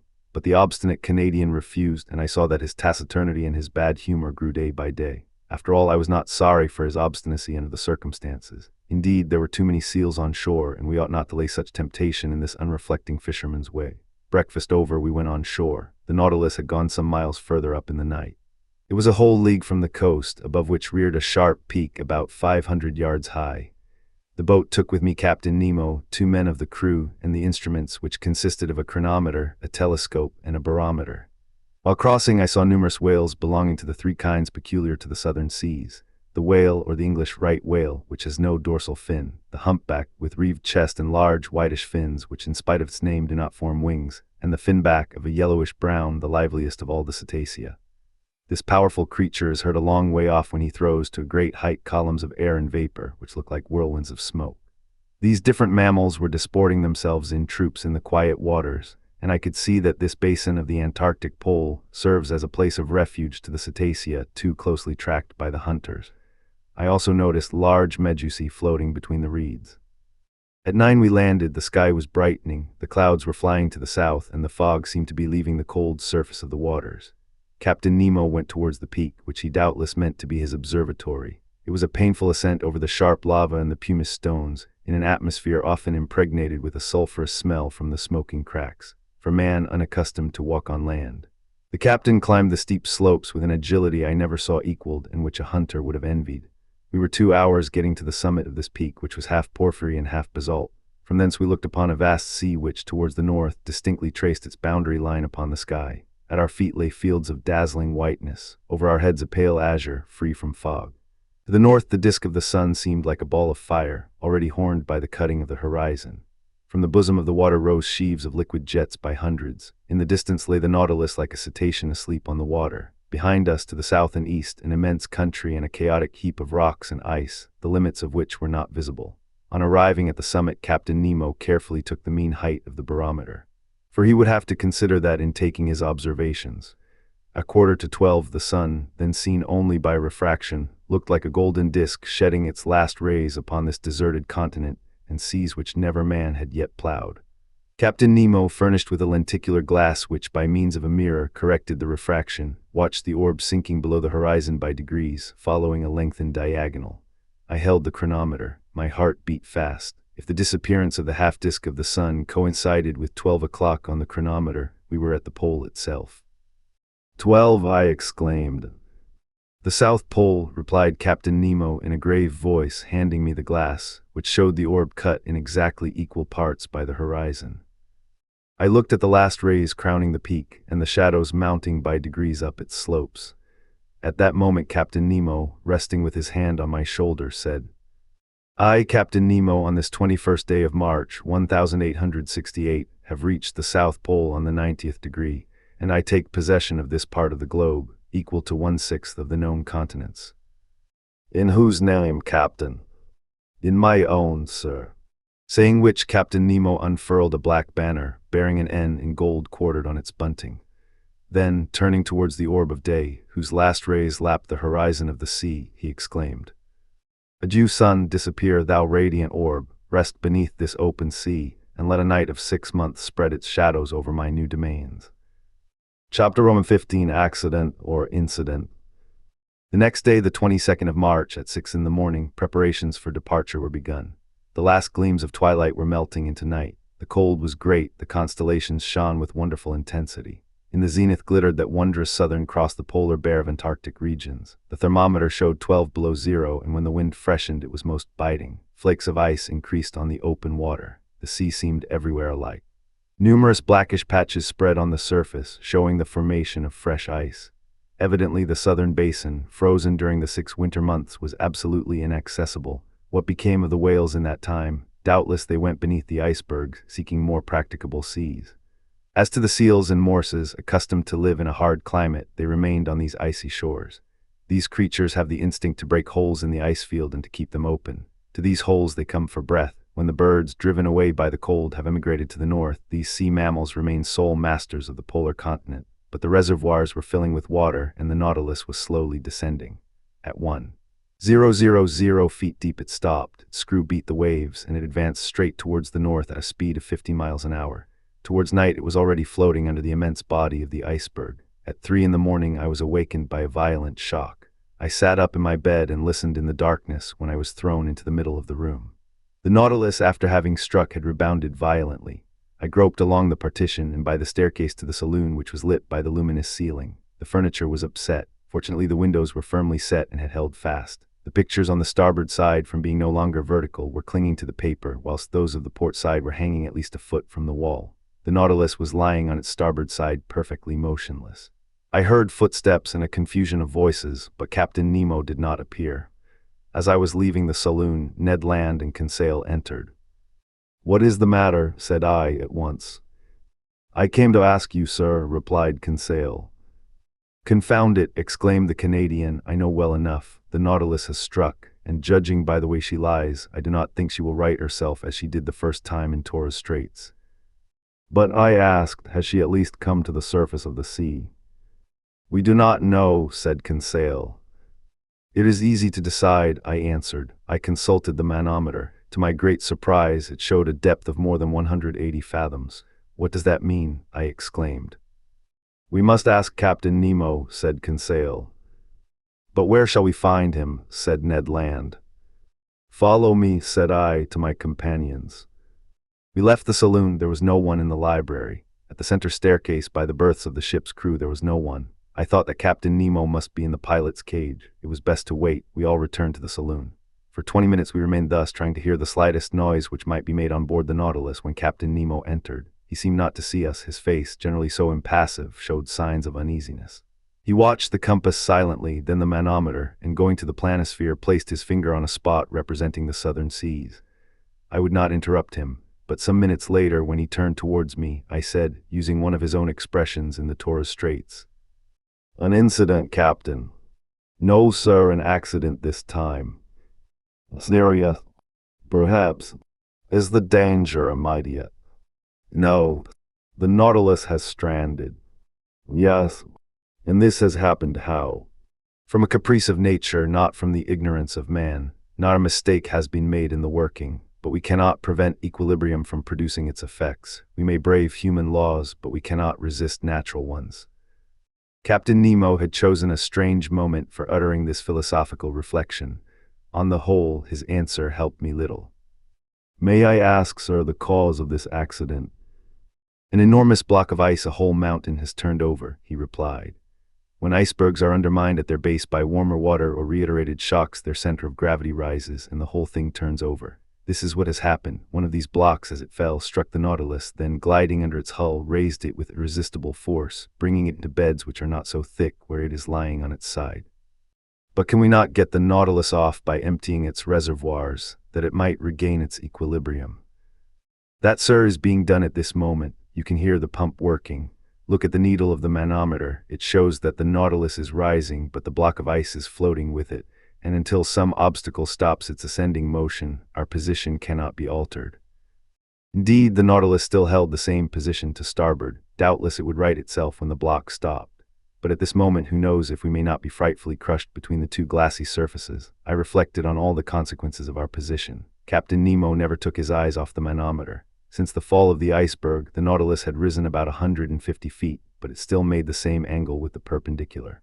Suddenly, a slight movement was felt in the hold. Evidently, it was riding a little. Things hanging in the saloon were sensibly returning to their normal position.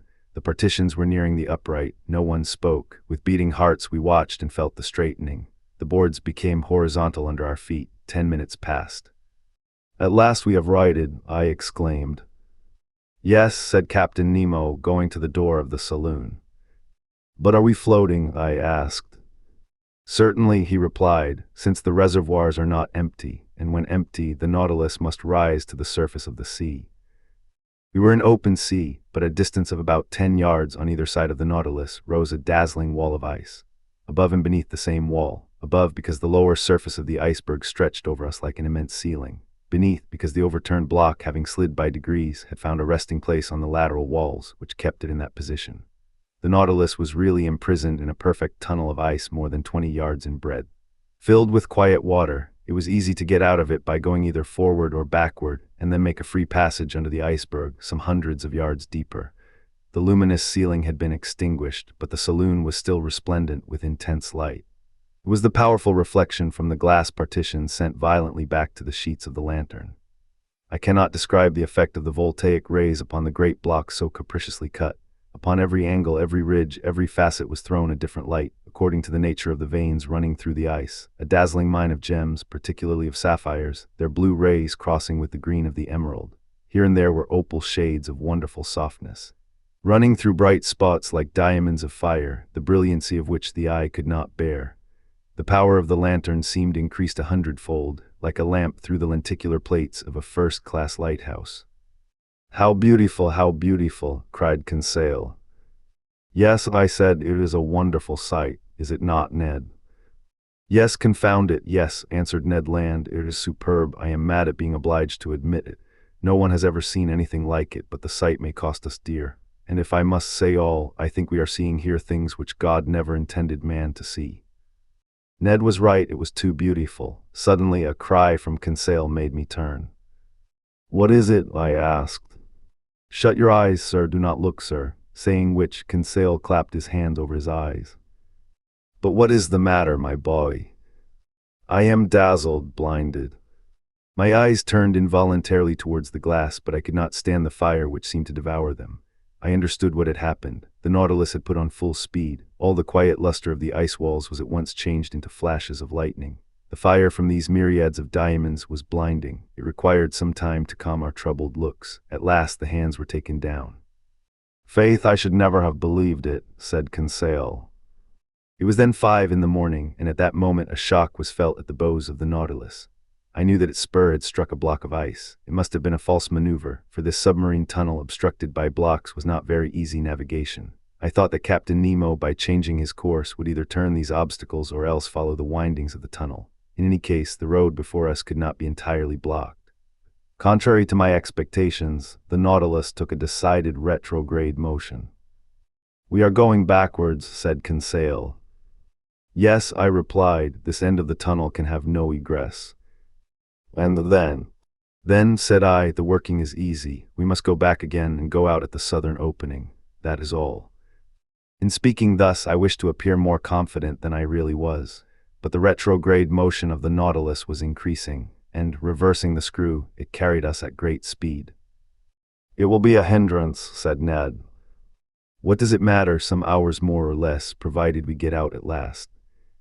"Yes," repeated Ned Land, "provided we do get out at last." For a short time I walked from the saloon to the library. My companions were silent. I soon threw myself on an ottoman and took a book which my eyes overran mechanically. A quarter of an hour after, Conseil, approaching me, said, "Is what you are reading very interesting, sir?" "Very interesting," I replied. "I should think so, sir. It is your own book you are reading." "My book." And indeed I was holding in my hand the work on the great submarine depths. I did not even dream of it. I closed the book and returned to my walk. Ned and Conseil rose to go. "Stay here, my friends," said I, detaining them. "Let us remain together until we are out of this block." "As you please, sir," Conseil replied. Some hours passed. I often looked at the instruments hanging from the partition.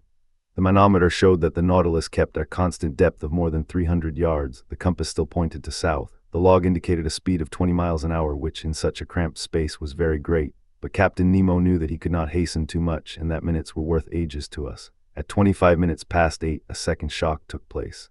This time from behind, I turned pale. My companions were close by my side. I seized Conseil's hand. Our looks expressed our feelings better than words. At this moment the captain entered the saloon. I went up to him. "Our course is barred southward?" I asked. "Yes, sir, the iceberg has shifted and closed every outlet." "We are blocked up then?" "Yes." Chapter Romans 16, Want of Air. Thus around the Nautilus, above and below, was an impenetrable wall of ice. We were prisoners to the iceberg. I watched the captain. His countenance had resumed its habitual imperturbability. "Gentlemen," he said calmly, "there are two ways of dying in the circumstances in which we are placed." This puzzling person had the air of a mathematical professor lecturing to his pupils. "The first is to be crushed, the second is to die of suffocation. I do not speak of the possibility of dying of hunger, for the supply of provisions in the Nautilus will certainly last longer than we shall. Let us then calculate our chances." "As to suffocation, Captain," I replied, "that is not to be feared because our reservoirs are full." "Just so, but they will only yield 2 days' supply of air. Now, for 36 hours we have been hidden under the water, and already the heavy atmosphere of the Nautilus requires renewal. In 48 hours our reserve will be exhausted." "Well, Captain, can we be delivered before 48 hours?" "We will attempt it, at least, by piercing the wall that surrounds us." "On which side?" "Sound will tell us. I am going to run the Nautilus aground on the lower bank, and my men will attack the iceberg on the side that is least thick." Captain Nemo went out. Soon I discovered by a hissing noise that the water was entering the reservoirs. The Nautilus sank slowly and rested on the ice at a depth of 350 yards, the depth at which the lower bank was immersed. "My friends," I said, "our situation is serious, but I rely on your courage and energy." "Sir," replied the Canadian, "I am ready to do anything for the general safety." "Good, Ned," and I held out my hand to the Canadian. "I will add," he continued, "that, being as handy with the pickaxe as with the harpoon, if I can be useful to the captain, he can command my services." "He will not refuse your help. Come, Ned."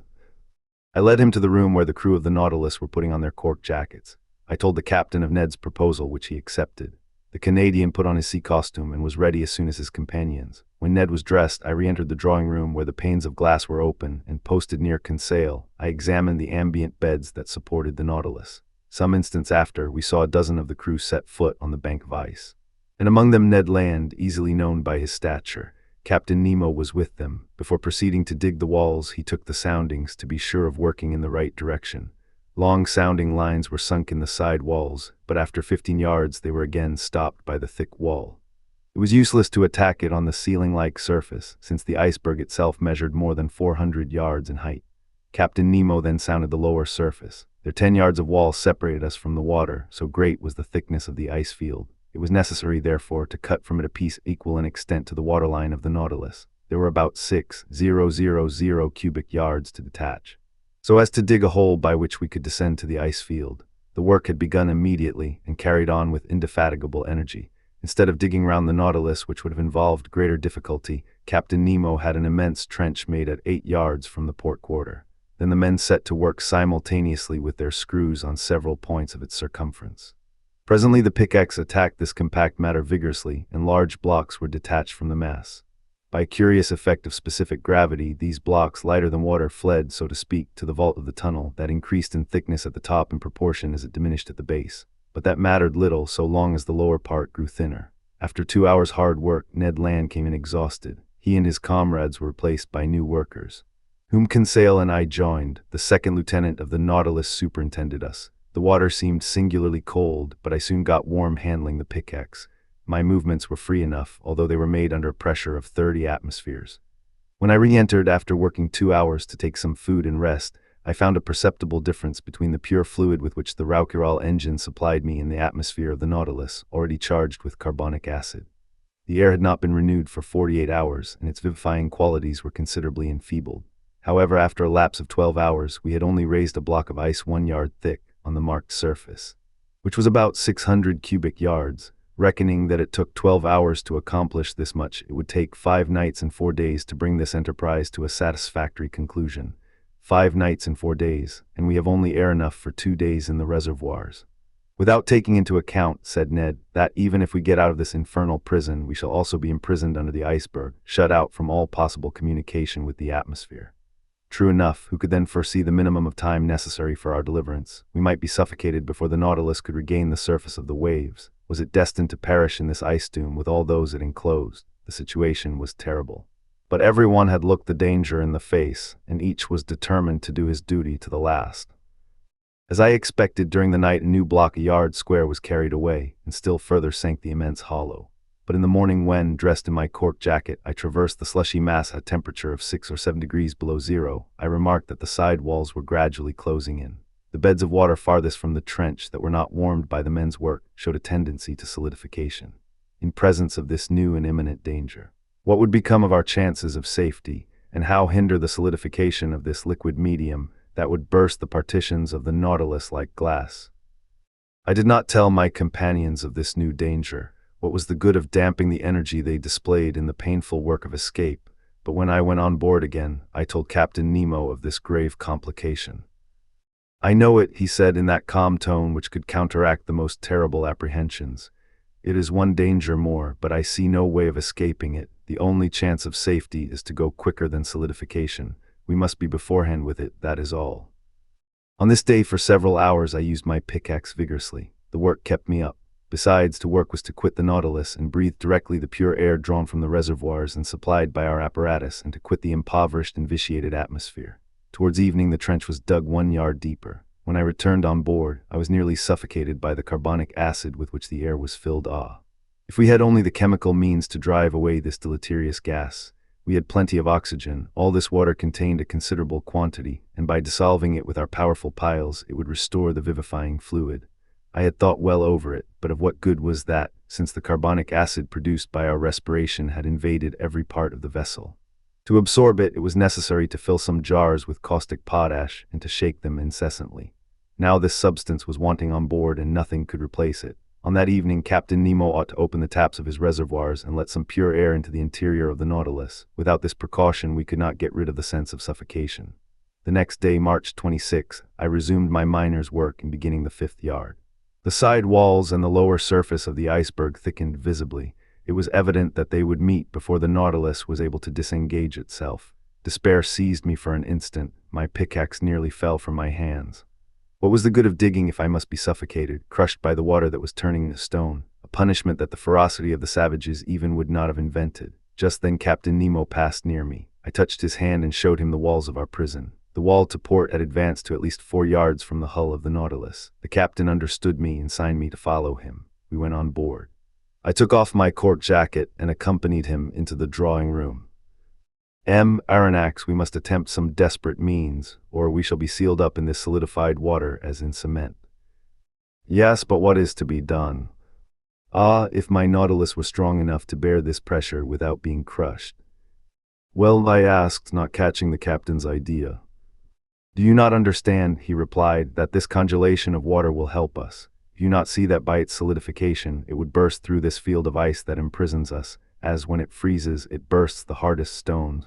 Do you not perceive that it would be an agent of safety instead of destruction? Yes, Captain, perhaps, but whatever resistance to crushing the Nautilus possesses, it could not support this terrible pressure, and would be flattened like an iron plate. I know it, sir, therefore we must not reckon on the aid of nature, but on our own exertions. We must stop this solidification. Not only will the side walls be pressed together, but there is not 10 feet of water before or behind the Nautilus. The congelation gains on us on all sides. How long will the air in the reservoirs last for us to breathe on board? The captain looked in my face. After tomorrow they will be empty. A cold sweat came over me, however ought I to have been astonished at the answer.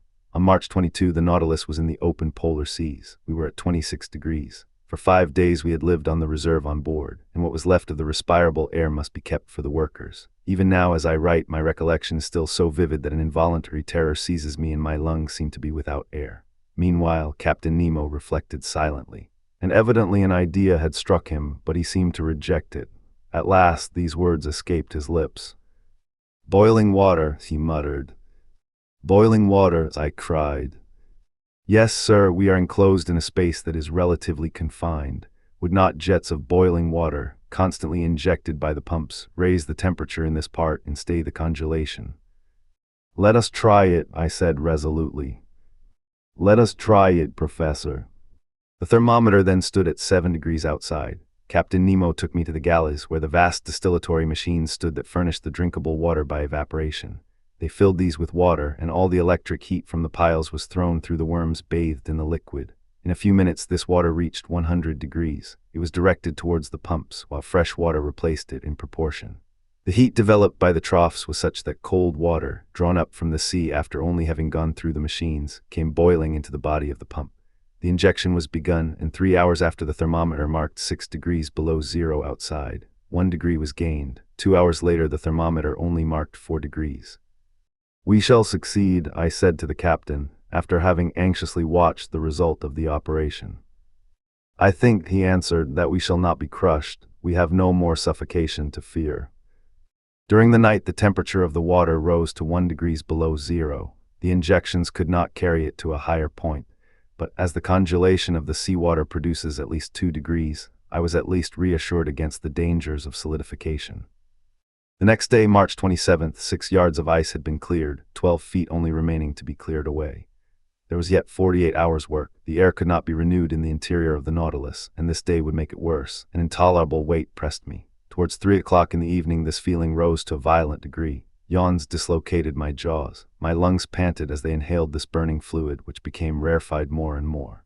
A moral torpor took hold of me. I was powerless, almost unconscious. My brave Conseil, though exhibiting the same symptoms and suffering in the same manner, never left me. He took my hand and encouraged me, and I heard him murmur, "Oh, if I could only not breathe so as to leave more air for my master." Tears came into my eyes on hearing him speak thus. If our situation to all was intolerable in the interior, with what haste and gladness would we put on our cork jackets to work in our turn. Pickaxes sounded on the frozen ice beds. Our arms ached, the skin was torn off our hands. But what were these fatigues? What did the wounds matter? Vital air came to the lungs. We breathed. We breathed. All this time no one prolonged his voluntary task beyond the prescribed time. His task accomplished, each one handed in turn to his panting companions the apparatus that supplied him with life. Captain Nemo set the example and submitted first to this severe discipline. When the time came, he gave up his apparatus to another and returned to the vitiated air on board, calm, unflinching, unmurmuring. On that day the ordinary work was accomplished with unusual vigor. Only 2 yards remained to be raised from the surface.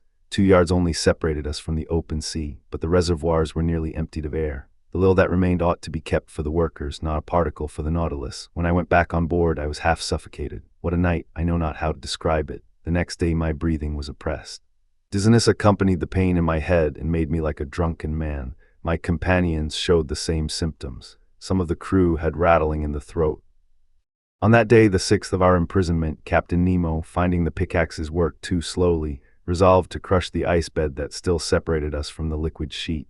This man's coolness and energy never forsook him. He subdued his physical pains by moral force. By his orders, the vessel was lightened, that is to say, raised from the ice bed by a change of specific gravity. When it floated, they towed it so as to bring it above the immense trench made on the level of the waterline. Then, filling his reservoirs of water, he descended and shut himself up in the hole. Just then all the crew came on board and the double door of communication was shut. The Nautilus then rested on the bed of ice, which was not 1 yard thick, and which the sounding leads had perforated in 1,000 places. The taps of the reservoirs were then opened, and 100 cubic yards of water was let in, increasing the weight of the Nautilus to 1,800 tons. We waited, we listened, forgetting our sufferings in hope. Our safety depended on this last chance. Notwithstanding the buzzing in my head, I soon heard the humming sound under the hull of the Nautilus. The ice cracked with a singular noise, like tearing paper, and the Nautilus sank. "We are off," murmured Conseil in my ear. I could not answer him. I seized his hand and pressed it convulsively. All at once, carried away by its frightful overcharge, the Nautilus sank like a bullet under the waters, that is to say, it fell as if it was in a vacuum. Then all the electric force was put on the pumps that soon began to let the water out of the reservoirs. After some minutes, our fall was stopped. Soon, too, the manometer indicated an ascending movement, the screw going at full speed. Made the iron hull tremble to its very bolts and drew us towards the north. But if this floating under the iceberg is to last another day before we reach the open sea, I shall be dead first. Half stretched upon a divan in the library, I was suffocating. My face was purple, my lips blue, my faculties suspended. I neither saw nor heard. All notion of time had gone from my mind. My muscles could not contract. I do not know how many hours passed thus, but I was conscious of the agony that was coming over me. I felt as if I was going to die. Suddenly I came to. Some breaths of air penetrated my lungs. Had we risen to the surface of the waves? Were we free of the iceberg? No. Ned and Conseil, my two brave friends, were sacrificing themselves to save me. Some particles of air still remained at the bottom of one apparatus. Instead of using it, they had kept it for me, and while they were being suffocated, they gave me life, drop by drop. I wanted to push back the thing. They held my hands, and for some moments I breathed freely.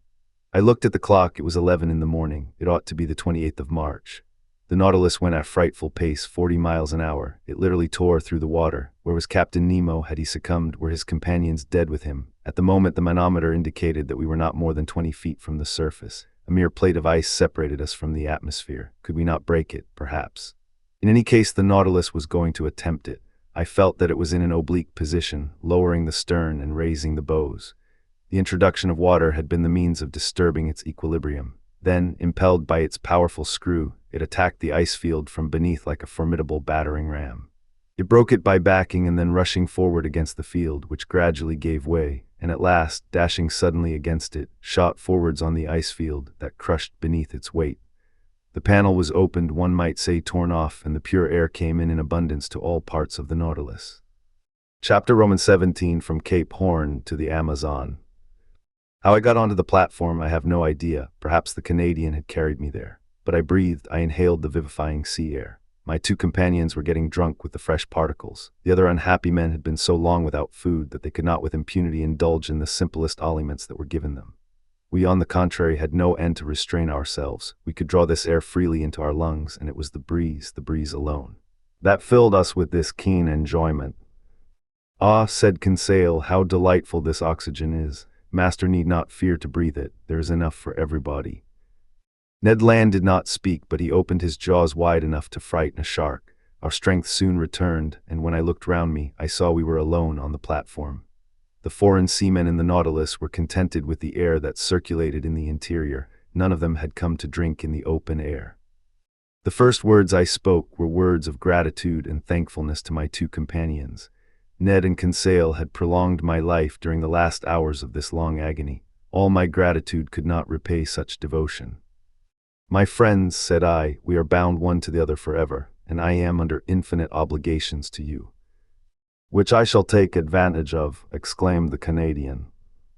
"What do you mean?" said Conseil. "I mean that I shall take you with me when I leave this infernal Nautilus." "Well," said Conseil, "after all this, are we going right?" "Yes," I replied, "for we are going the way of the sun, and here the sun is in the north." "No doubt," said Ned Land, "but it remains to be seen whether he will bring the ship into the Pacific or the Atlantic Ocean, that is, into frequented or deserted seas." I could not answer that question, and I feared that Captain Nemo would rather take us to the vast ocean that touches the coasts of Asia and America at the same time. He would thus complete the tour around the submarine world and return to those waters in which the Nautilus could sail freely. We ought before long to settle this important point. The Nautilus went at a rapid pace. The polar circle was soon passed and the course shaped for Cape Horn. We were off the American point. March 31st at 7 o'clock in the evening. Then all our past sufferings were forgotten. The remembrance of that imprisonment in the ice was effaced from our minds. We only thought of the future. Captain Nemo did not appear again either in the drawing room or on the platform. The point shown each day on the planisphere and marked by the lieutenant showed me the exact direction of the Nautilus. Now on that evening it was evident to my great satisfaction that we were going back to the north by the Atlantic. The next day, April 1st, when the Nautilus ascended to the surface some minutes before noon, we sighted land to the west. It was Terra del Fuego, which the first navigators named thus from seeing the quantity of smoke that rose from the natives' huts. The coast seemed low to me, but in the distance rose high mountains. I even thought I had a glimpse of Mount Sarmiento that rises 2,070 yards above the level of the sea, with a very pointed summit, which, according as it is misty or clear, is a sign of fine or of wet weather. At this moment the peak was clearly defined against the sky. The Nautilus, diving again under the water, approached the coast, which was only some few miles off.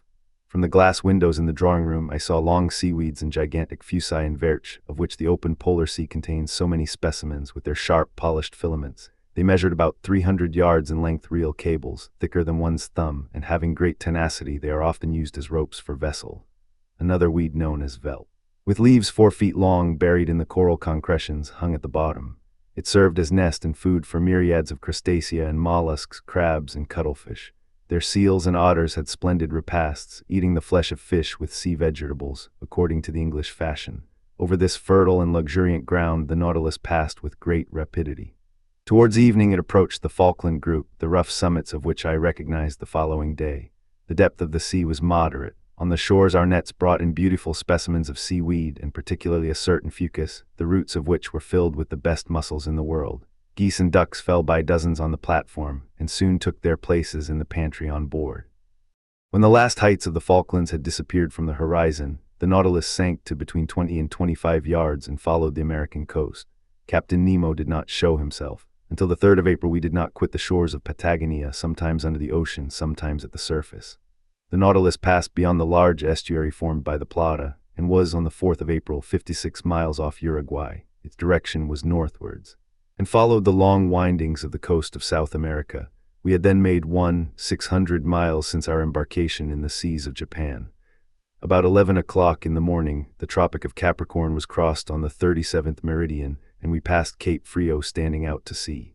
Captain Nemo, to Ned Land's great displeasure, did not like the neighborhood of the inhabited coasts of Brazil, for we went at a giddy speed. Not a fish, not a bird of the swiftest kind could follow us, and the natural curiosities of these seas escaped all observation.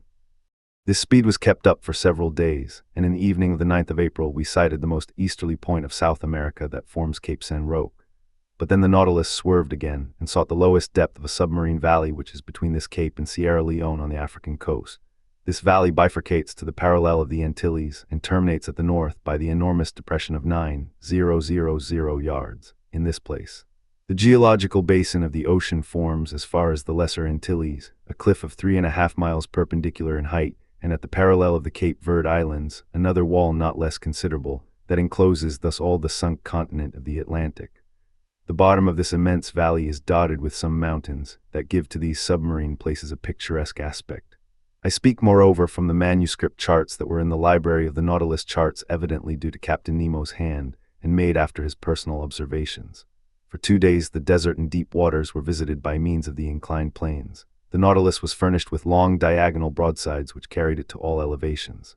But on the 11th of April it rose suddenly, and land appeared at the mouth of the Amazon River, a vast estuary, the embouchure of which is so considerable that it freshens the seawater for the distance of several leagues. The equator was crossed. 20 miles to the west were the Guianas, a French territory on which we could have found an easy refuge, but a stiff breeze was blowing and the furious waves would not have allowed a single boat to face them. Ned Land understood that, no doubt, for he spoke not a word about it. For my part, I made no allusion to his schemes of flight, for I would not urge him to make an attempt that must inevitably fail. I made the time pass pleasantly by interesting studies. During the days of April 11th and 12th, the Nautilus did not leave the surface of the sea, and the net brought in a marvelous haul of zoophytes, fish, and reptiles. Some zoophytes had been fished up by the chain of the nets. They were for the most part beautiful fictilines belonging to the actinidian family, and among other species the Fictalis proxta, peculiar to that part of the ocean, with a little cylindrical trunk, ornamented with vertical lines, speckled with red dots, crowning a marvelous blossoming of tentacles. As to the mollusks, they consisted of some I had already observed, turritellas, olive porphyras, with regular lines intercrossed, with red spots standing out plainly against the flesh, odd pterosras like petrified scorpions, translucid hyalias, argonauts, cuttlefish excellent eating, and certain species of comers that naturalists of antiquity have classed amongst the flying fish, and that serve principally for bait for cod fishing. I had now an opportunity of studying several species of fish on these shores. Amongst the cartilaginous ones, Petromizon sprica, a sort of eel 15 inches long with a greenish head, violet fins, gray-blue back, brown belly, silvered and sewn with bright spots. The pupil of the eye encircled with gold, a curious animal that the current of the Amazon had drawn to the sea, for they inhabit fresh waters, tuberculated streaks with pointed snouts and a long loose tail armed with a long jagged sting. Little sharks, a yard long. Gray and whitish skin and several rows of teeth bent back that are generally known by the name of pantofles. Vespertilios, a kind of red isosceles triangle half a yard long, to which pectorals are attached by fleshy prolongations that make them look like bats, but that their horny appendage, situated near the nostrils, has given them the name of sea unicorns. Lastly, some species of Ballistae, the Curasavian, whose spots were of a brilliant gold color, and the Capriscus of clear violet, and with varying shades like a pigeon's throat. I end here this catalogue, which is somewhat dry perhaps, but very exact, with a series of bony fish that I observed in passing belonging to the Apteronotes, and whose snout is white as snow, the body of a beautiful black, marked with a very long loose fleshy strip. Odontognath, armed with spikes, sardines 9 inches long, glittering with a bright silver light, a species of mackerel provided with 2 anal fins, centronotes of a blackish tint that are fished for with torches. Long fish 2 yards in length with fat flesh, white and firm, which when they are fresh taste like eel and when dry like smoked salmon. Labbers half red, covered with scales only at the bottom of the dorsal and anal fins. Chrysoptera, on which gold and silver blend their brightness with that of the ruby and topaz. Golden-tailed spares, the flesh of which is extremely delicate and whose phosphorescent properties betray them in the midst of the waters. Orange-colored spares with long tongues. Magers with gold caudal fins, dark thorntails, anabulbs of Suriname, etc. Notwithstanding this, etc., I must not omit to mention fish that Conseil will long remember, and with good reason. One of our nets had hauled up a sort of very flat ray fish, which, with the tail cut off, formed a perfect disc and weighed 20 ounces. It was white underneath, red above, with large round spots of dark blue encircled with black, very glossy skin, terminating in a bilobed fin. Laid out on the platform, it struggled, tried to turn itself by convulsive movements, and made so many efforts that one last turn had nearly sent it into the sea.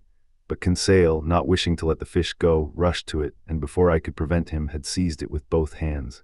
In a moment he was overthrown, his legs in the air, and half his body paralyzed, crying, "Oh, master, master, help me." It was the first time the poor boy had spoken to me so familiarly.